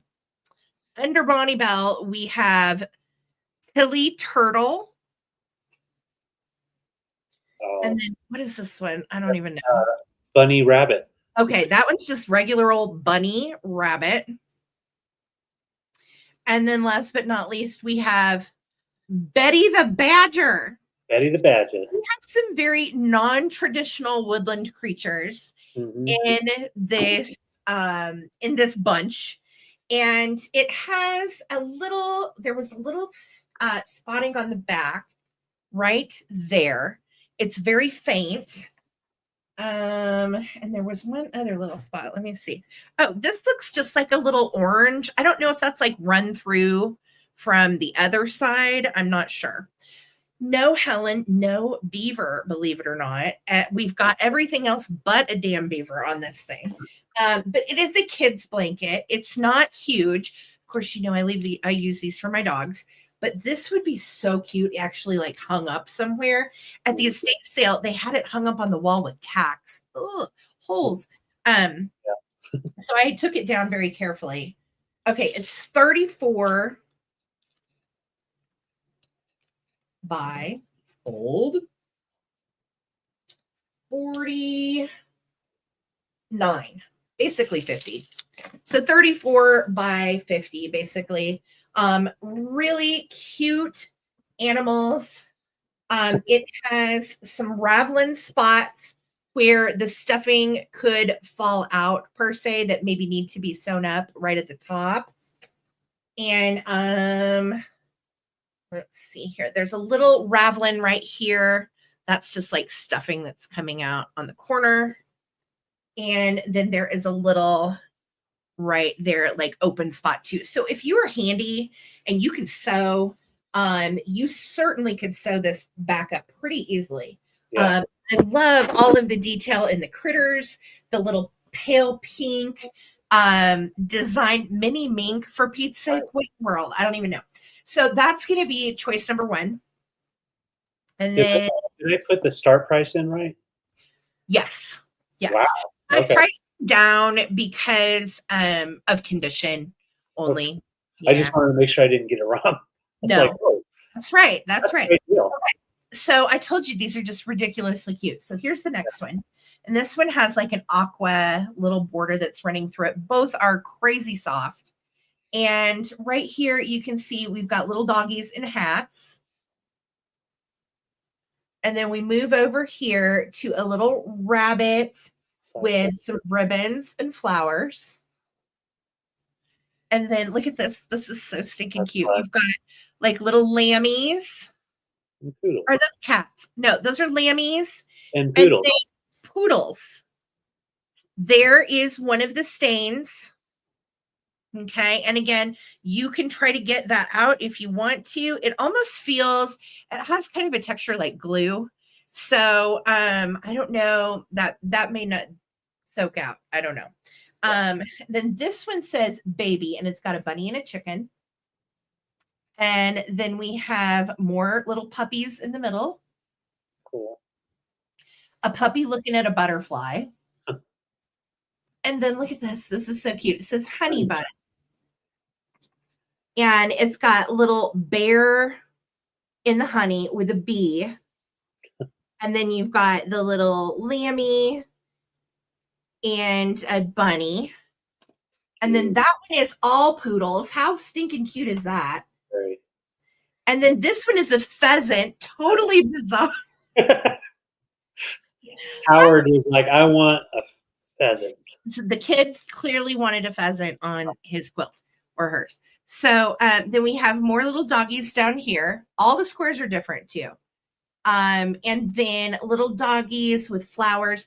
I feel like a lot of the embroidery patterns on these, or especially this one, came from like Bogart patterns, you know, the old ones that you could trace and then do. And then look, Oh my you gosh. got the baby in a flower, and then honey bun again down here. And you can see it's hand tied. It's got the little ties. So Yeah. it is hand tied, hand sewn little quilt. And then look at the back. The edges are scalloped.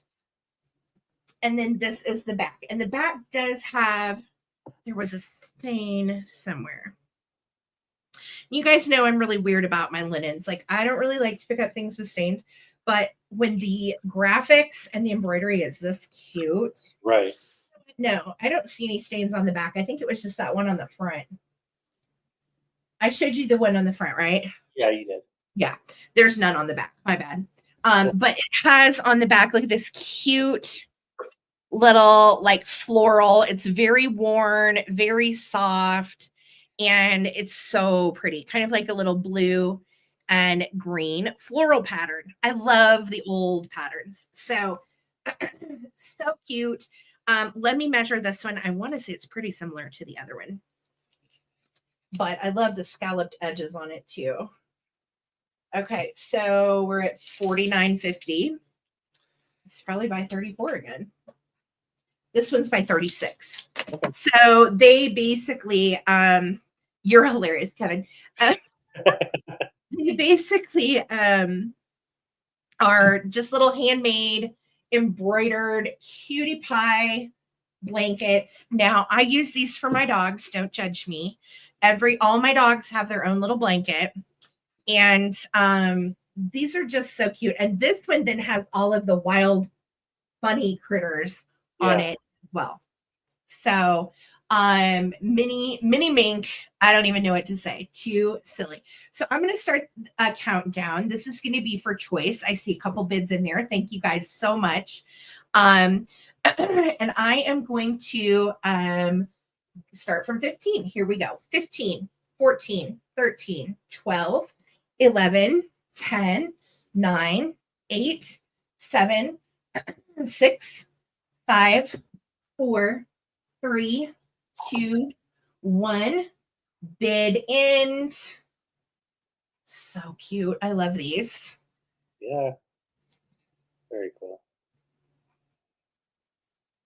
Woozy the Weasel. Tobias the Toad. Woozy Weasel and Toby Toad. They're just so silly. All right, Robin's in at, well, Robin Watson's at 18. Robin Cormier's at 19.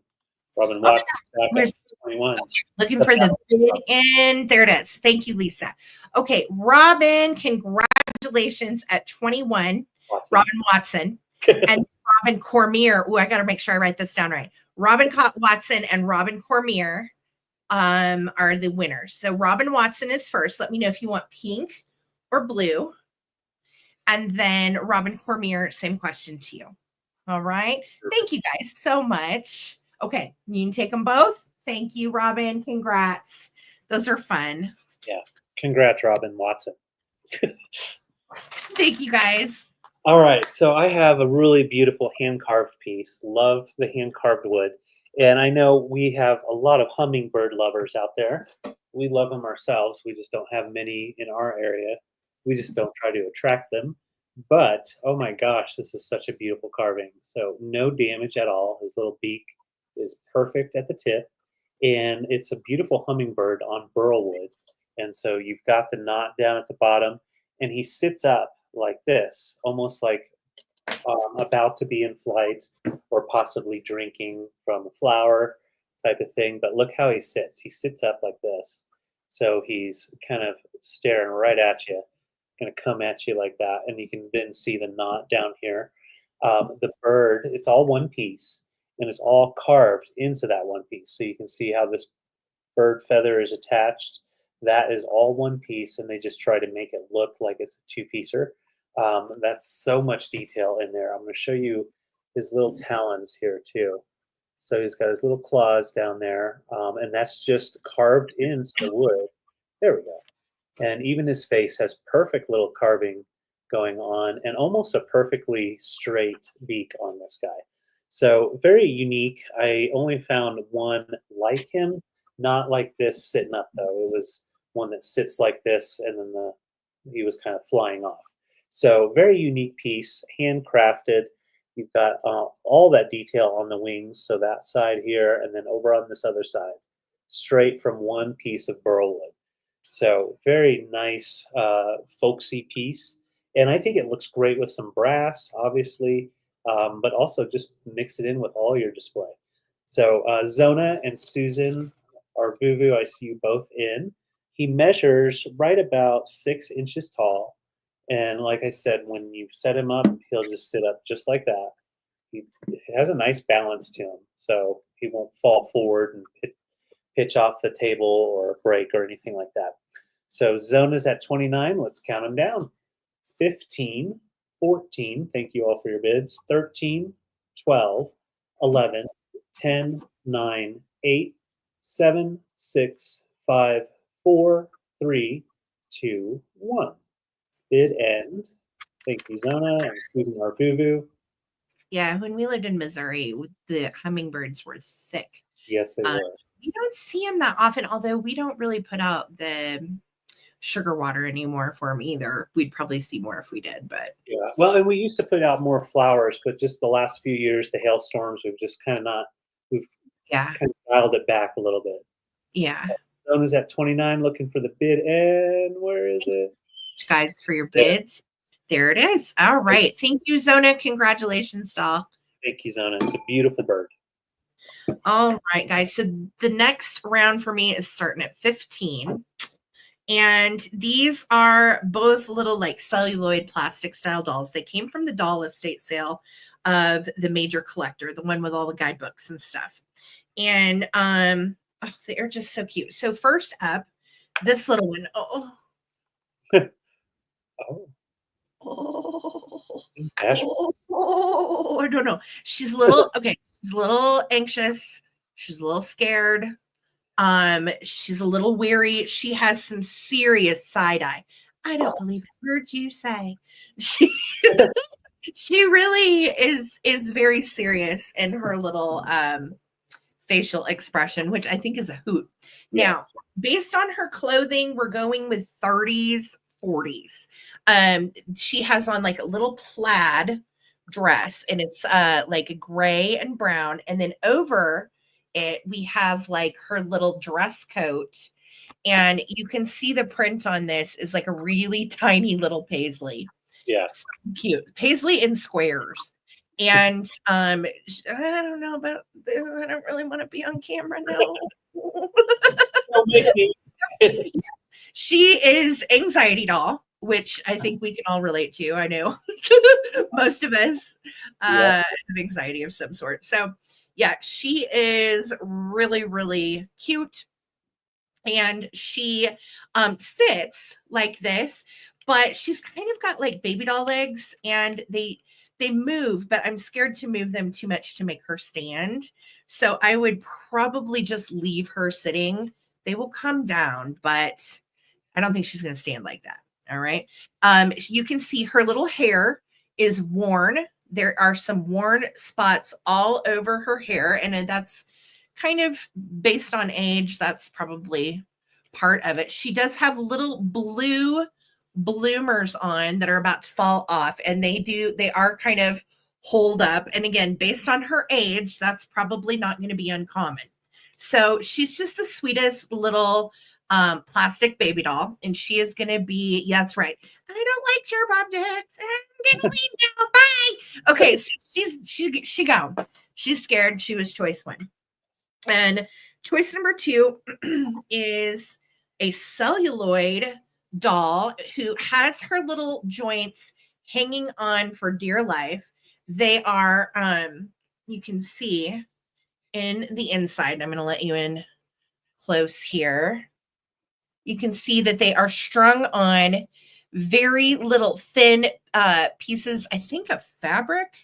Is that fabric or rubber band? I don't know, but I would not mess with her much. because I would be scared to death one of those would break. But her little arms are a little floppy because those little bands tend to stretch out over the years. But she is a blinky celluloid baby that goes to sleep and opens her little eyes back up. I had never seen her. And again, she's from Italy. Couldn't find, I can't make out. She has a little thing right here, but I cannot tell you for the life of me what it says. It's like so hard to read. Here we go. You can see made in Italy, but then what does that say? I cannot see that for the life of me. Looks like an M and a Q. Well, now that I've got it up close, is that an M or a Q? Well, H? I don't know. Okay. It looks like an M and a Q. Yeah. So, again, she is fragile. She is precious. I do believe this to be her original outfit. She has on like little white pantaloons underneath, and her little legs are sort of dangly as well. She can also sit, and she also does turn her head as well. So, so cute. Again, 30s, 40s on these babies. So this is going to be for choice. This is the anxiety-ridden baby sister. This is older sister, like, get it together. You can do this. We're going to get adopted. Just hold it together. Okay, here we go. So I'm going to count them down. 15. Thank you guys for the bid. 15, 14, 13, 12, 11, 10, 9, 8, 7, 6, 5, 4, 3, 2, 1. Hey, Brad. And then we're looking for that bid in from Lisa Girl. Those blue eyes are scary. Oh, I'm sorry, Victoria. I just saw that. That stinks. My grandmothers both went out with that. I'm sorry. Yeah. Because I just took my glasses off, so now I can't see the chat. Hang. Yeah. Hold. Okay, looking for a bid end. Oh my God, the lag is wild tonight. Lisa, where'd you go, girlfriend? There we go. Okay. So Robin, let me know if you would like the little celluloid polka dot, or if we want anxiety child. And then after that will be Annette. Children of the Corn, scary, David. No kidding. Yeah. Eyes open. Ooh, Victoria, that sucks. I'm sorry. Yeah, I am very sorry to hear that. Yeah. Oh, that's the pits. Okay, so Robin, and then behind Robin is Annette. Yes. So Robin and Annette. Okay, Robin is taking anxiety child. You've got it, Robin. Thank you, love. And I know, Lisa, I don't know what's happening in Ohio tonight, baby, but you're doing fine. Don't worry about it. And then Annette, do you want the little celluloid jointed blinky girl? Just let me know. Thank you, guys. Thank you. Thank you. I know it's a horrible, horrible thing to watch. I think a lot of us have lost family members to that, and I am sorry. So we love you, girl. Yeah. Hang in there. I know that's heavy. That's okay, Annette. No worries. If anybody wanted the other baby, just let me know. Okay. I have a really interesting piece that I found at an estate sale. It's not like a high value item, but it's a really cool piece because it is from China, and it is made out of wood and brass for the face. So this is a lupin or a feng shui compass, and I didn't know this, but apparently China, was the first ones to create a compass. And the feng shui compass doesn't just tell you where you're going, as far as, of course, you got to do it flat so you can see the compass and use the magnetic part about it. But the readings all the way around include things having to do with feng shui and the movement of the air in the home and that kind of thing. So it's like a very, I don't know, it's an ancient type of art, basically. And like I said, I can't read all this stuff, but basically through it talks about it originated in China about 3,500 years ago, possibly as early as 1088. Before that, no compass was around. And the creation of the feng shui compass, it's called lupin, is for telling you where to put things, where to have windows open, all that kind of stuff. So if in the Chinese culture, it's a really cool piece to have displayed. They had it at the estate sale. They had it in front of the fireplace, sitting on like a wooden toolbox, and I thought it was cool.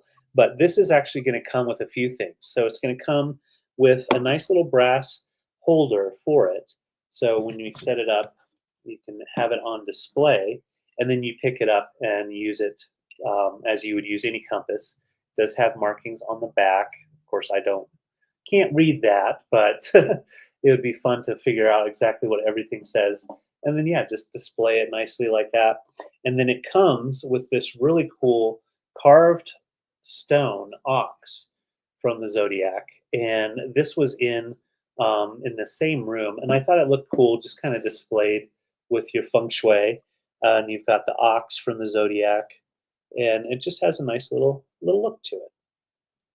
So I'm confused. So it's a compass. It's a compass, but it's through feng shui. So let me see if I. Feng shui is a decoration style of like making everything ergonomically comfortable, facing north for a particular reason. Yeah. Right, and it's so you can have the airflow, different things like that. All the things that go along with feng shui. That's what it actually was for. So it comes. I mean, like it's been used for years and years and years. Ancient. I'm okay. Yeah, and it's hard to explain because I don't quite understand it. But basically, I was like, I don't understand. Do you guys know? Well, it talks about taking the compass, and then there's all these different things on the dial that you look at, and it talks about like which way the air's moving, where north is, how the light comes through during different So it helps you like set up your room in a feng shui very functional way, basically. Yeah.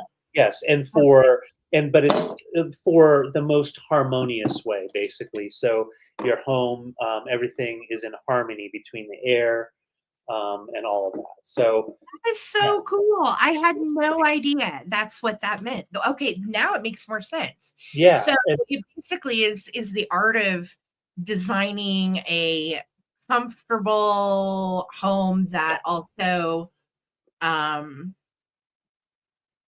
you're more precise when you set things up. Sorry, I couldn't think of the words. That's right. Cool. No, it's a hard one really to explain because I don't quite get it 100%, but it makes me definitely want to learn more about it because I mean, look at all of the detail in there. There's definitely a science to it. Yeah, So all of this is coming together. I don't have any markings on this, but it's a nice solid stone, and very nice carving. So also a Chinese piece. So coming together, I'm going to count it down. It's about 4-inch diameter on the piece. All right. Thank you, Seasonar Vuvu. I thought you might like this. She said geography feng shui compass. Geomancer. Very cool. Okay, very cool. Yeah, I'm going to read about it some more this week. Now I kind of want to learn how to use it. Same. I have my pouch where it is. Should I move stuff off my walls? Oh no.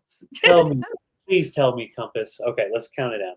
All right. Thank you, Susan Arvuvu. 15, 14, 13, 12, 11, 10, 9, 8, 7, 6, 5, 4, 3, 2, 1. Bid end on this fun, functional, feng shui stylized stuff. Yeah, the yin and yang on the back. Yes. Okay. All right, and thank you so much, Susan Arvuvu. Yes, God love her. Lisa's caught up in the lag herself. Bid it. There we go. I'm like, what? Thank you so much, Susan Arvuvu. All coming to you. Thank you. Fantastic. Okay, so this next round is for some antique goodness. I have 2 items for choice, and I'm starting the choice at $10. So, David, make sure the dolls would know in the dark where the doll. Kevin, you're killing it tonight. So, this is 5 little peppers and how they grew, and of course, it's a about a family, and their last name is Peppers. It is from 1909, and it is by Margaret Sidney. It has this darling little inscription with a little like antique sticker in it. You can see, let's see, to Florence from Aunt Or. So Florence got it for Christmas, apparently. And the 5 Little Peppers and How They Grew has a whole series. So these are the series by Margaret Sidney, Little Maid of Concord Toys, A Little Maid of Boston Toys, or Town. Sorry, I'm having a hard time seeing tonight because I have on my single visions. Anyway, the famous pepper books. There's Little Pepper and How They Grew, Little Peppers Midway, 5 Little Peppers Grown Up. The Little Peppers Get Foot Disease. No, I'm just seeing if you guys are paying attention. I was like, no. Disease. But anyway, this apparently is the first one in the Little Peppers series by Lothrop Lee Shepherd and Co., published in Boston. And then it says, to the memory of my mother, who wise in counsel, tender in judgment, and in all charity, strengthful in Christian faith and purpose, I dedicate with reverence this simple book. And this one is dated 1909, and it was originally produced in 1881. So Little Peppers have been around a while.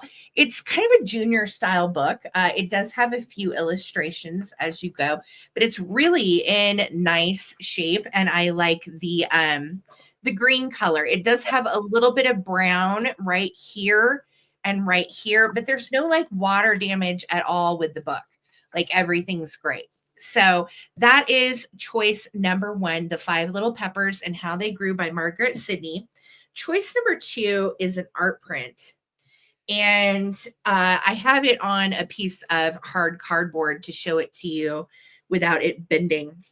This is really a fantastic one. And it says, he loves me not.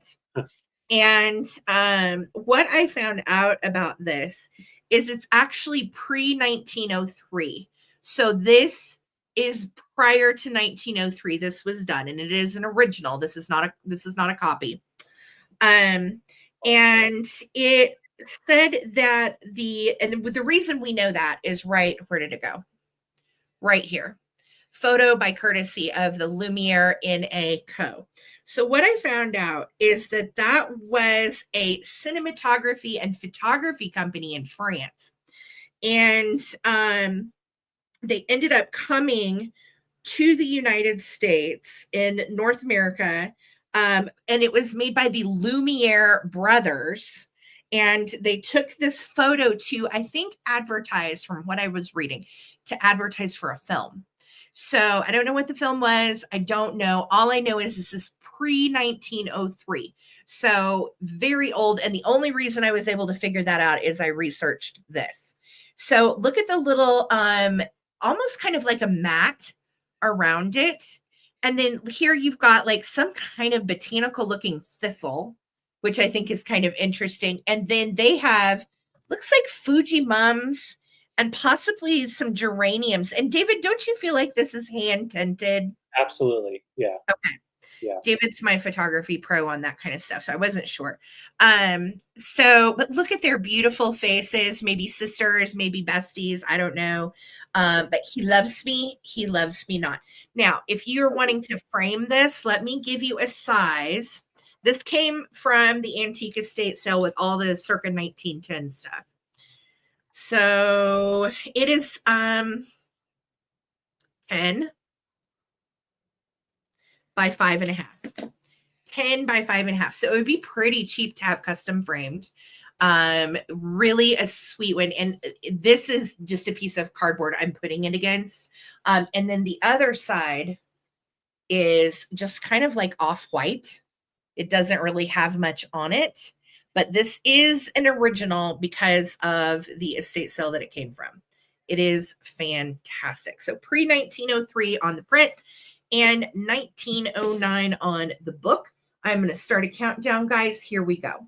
15, 14, 13, 12, 11, 10, 9, 8, 7, 6, 5, 4, 3, 2, 1. Bid end. Thank you guys all for your bids and for appreciating all of the funsies we find.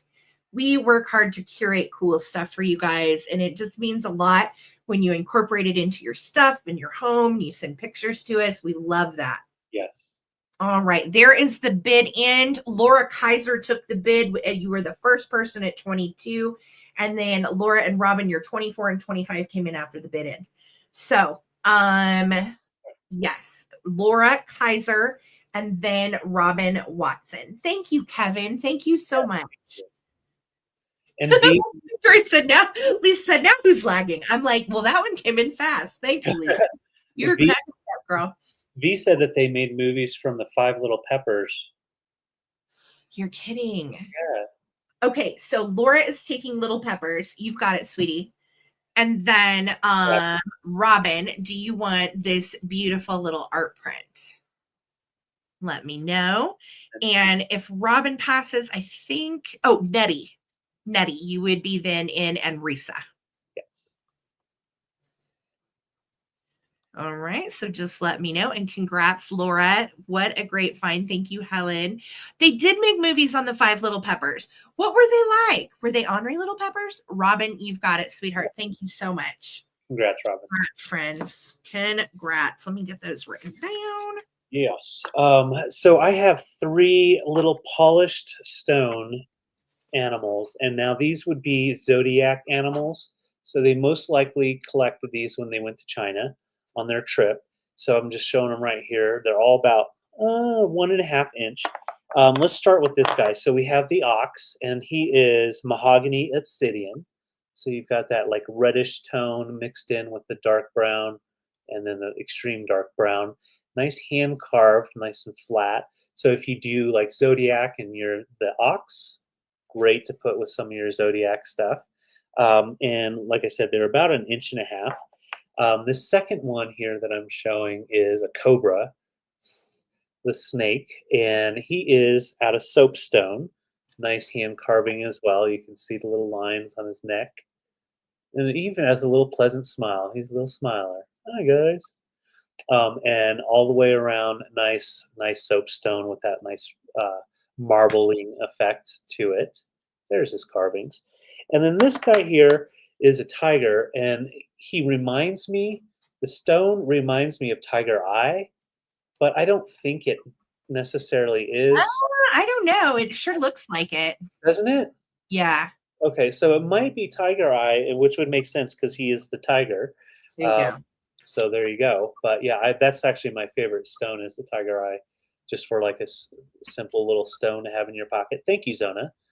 Thank you for your bid. So I do believe they have all the Zodiac animals in the polished stone, but these are the 3 that I do have. So Zona and Nettie, thank you for your bids. So I we love have the little snaky.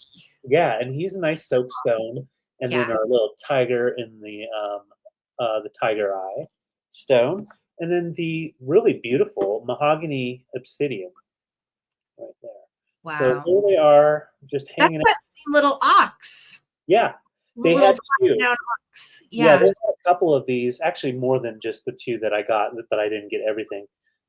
So someone was probably an ox. Yeah. Of the ox. But yeah, so thank you guys so much. I agree, Susan. Very nicely carved, hand carved, and polished.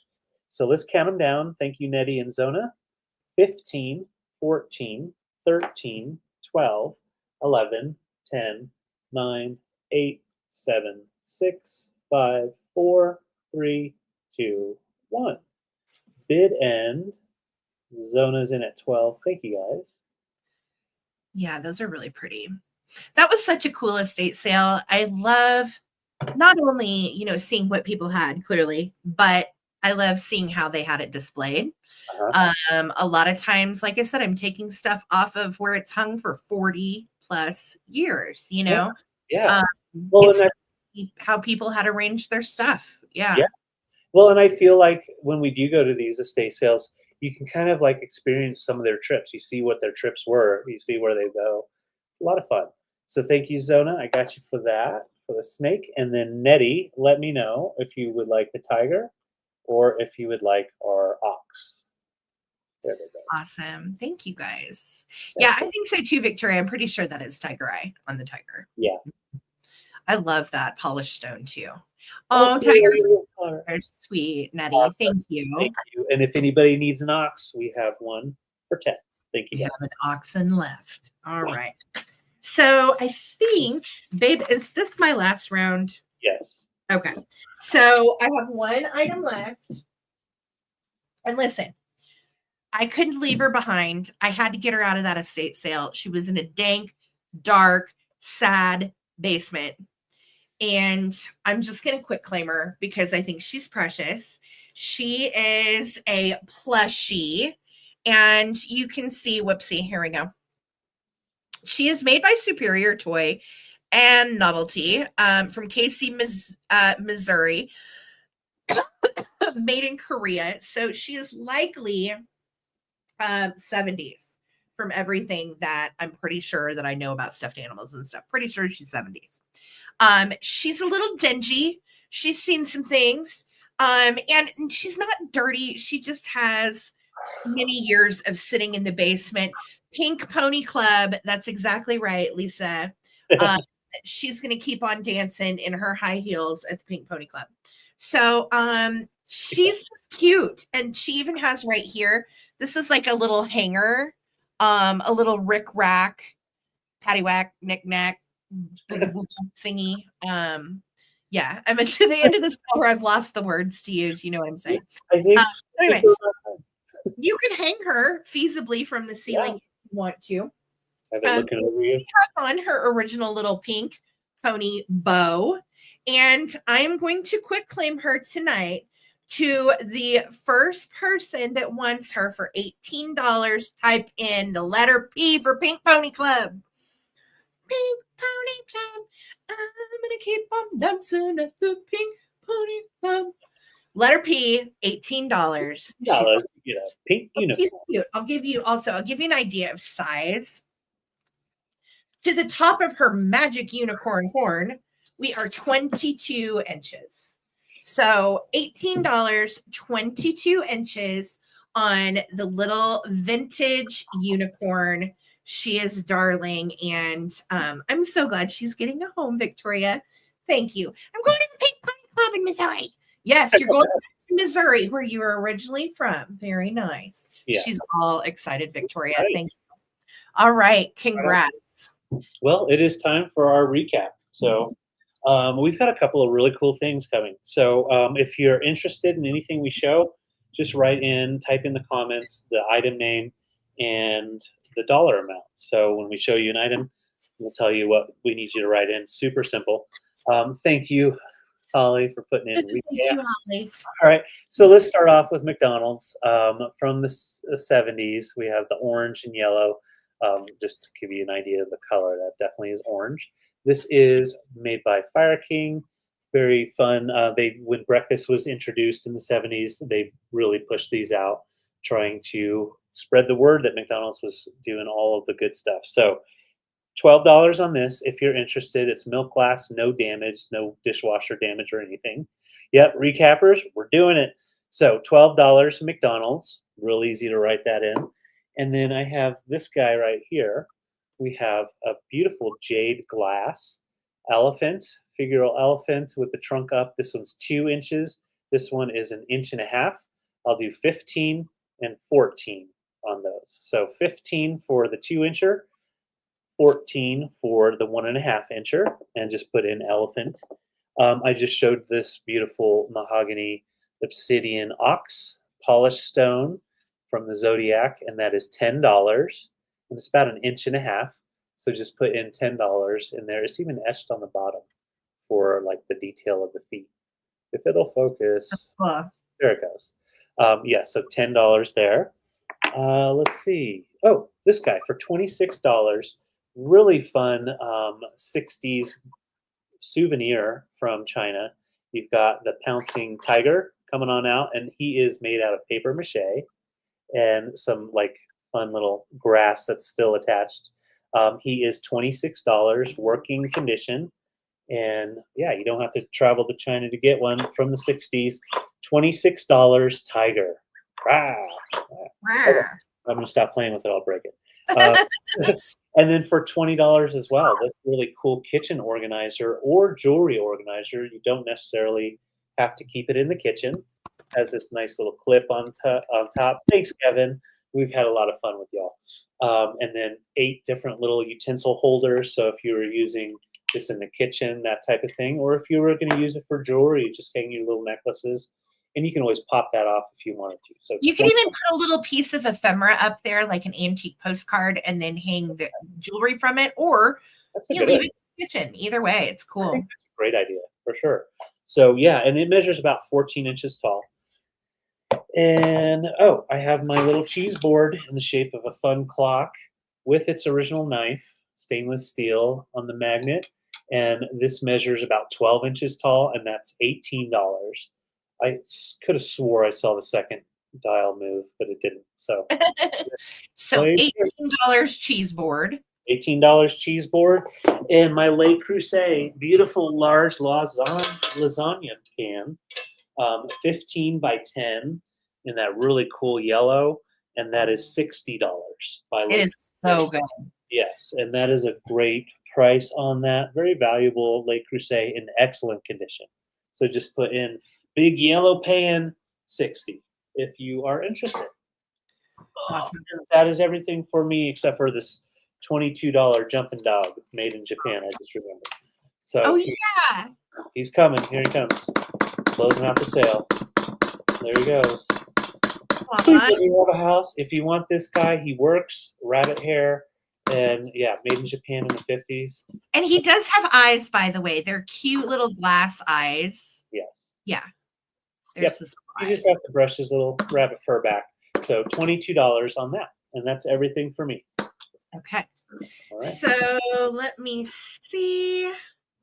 I have left this little Italian doll, and somebody Googled it and found out what the name was, and I've already forgotten. I'm sorry. So little Italian doll for $15. She is celluloid. I'm believing 40s. She is blinky. She's got really vibrant blue eyes and this little polka dot dress. So put in Dolly or Italian doll 15. Perfect. And Robin, if you were talking about this, it's still available for 20. Yes. So. And Trippy wants the ox for 10. Okay. You got it, Trippy. Congrats, Trippy. I got you. Thank you, guys. And then, bear with me here. I'm looking. It's a good problem to have when you don't have anything to recap, right? It's very rare. I like it. Oh, where did they go? My Millefiore necklaces. I had it 45 each. And these are old. This one, I believe, is 30s, 40s, based on the hand-tied knots in between the glass beads.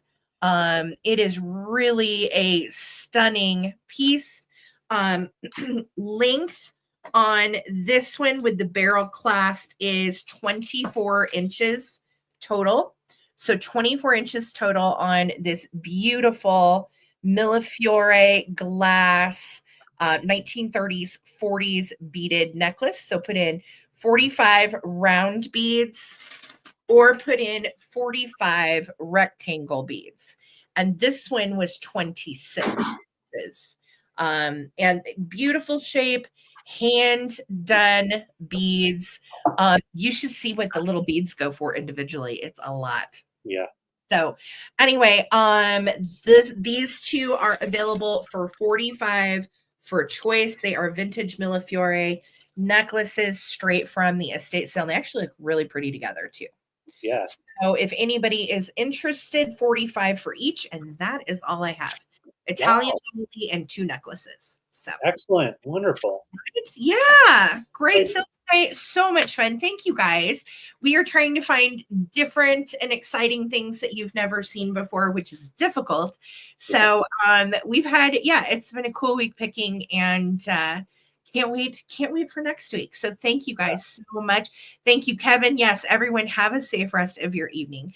I did want to say thank you to my mod team. Lisa, I know you were in some weird succubus tonight with your internet connection. So Lisa, thank you so much. I know it's frustrating sometimes, but you're a great bid ender and we appreciate you. And of course, Holly, Victoria, Phil, Amy, thank you guys so much.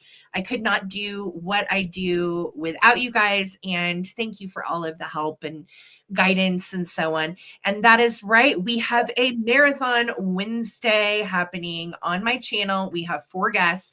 We are doing Halfway to Christmas Day on Halfway to Christmas Day, which is June 25th, Wednesday. So that starts at 2 p.m. Eastern here on my channel. David will be with me. And then we will be rotating our guests in and out. We've got Karen Chase. We've got my friend Caitlin from E&E Vintage. We have Rochelle from Uniquely Rochelle and our buddy Bree from This Is It Vintage. So definitely do not miss Wednesday. It's going to be a banger. We have saved our very best Christmas for this marathon, so you will not want to miss it. This is literally everything David and I have been hoarding since December. Yeah. So definitely do not miss it. It's going to be amazing. And guys, one more reminder. What the heck was it? Oh, invoices. I was just going to say anything that you purchased tonight is going to combine with anything that you purchased on Wednesday, and invoices will go out tomorrow. Okay. So yeah, I know, Laz, another scorcher. Brr. Yes. And if it goes dark, the dolls have cut the power, Kevin. I know. No worries. Even if you can just pop in, say hi, lurk, do your thing, come back. We will be on live for like 9 hours. So definitely join us. We will, I'm sure by the time we get to Rochelle's slot at 8 p.m. Eastern on Eastern time, we will be pooped. So I am definitely looking forward to it. I cannot wait. And all of my guest sellers have curated seriously amazing things. So holy cow. Yes. Join us Wednesday. It will be a blast. If you haven't joined our Facebook group, do so. The link is in the description of the video. It's just a fun place to keep up with each other through the week.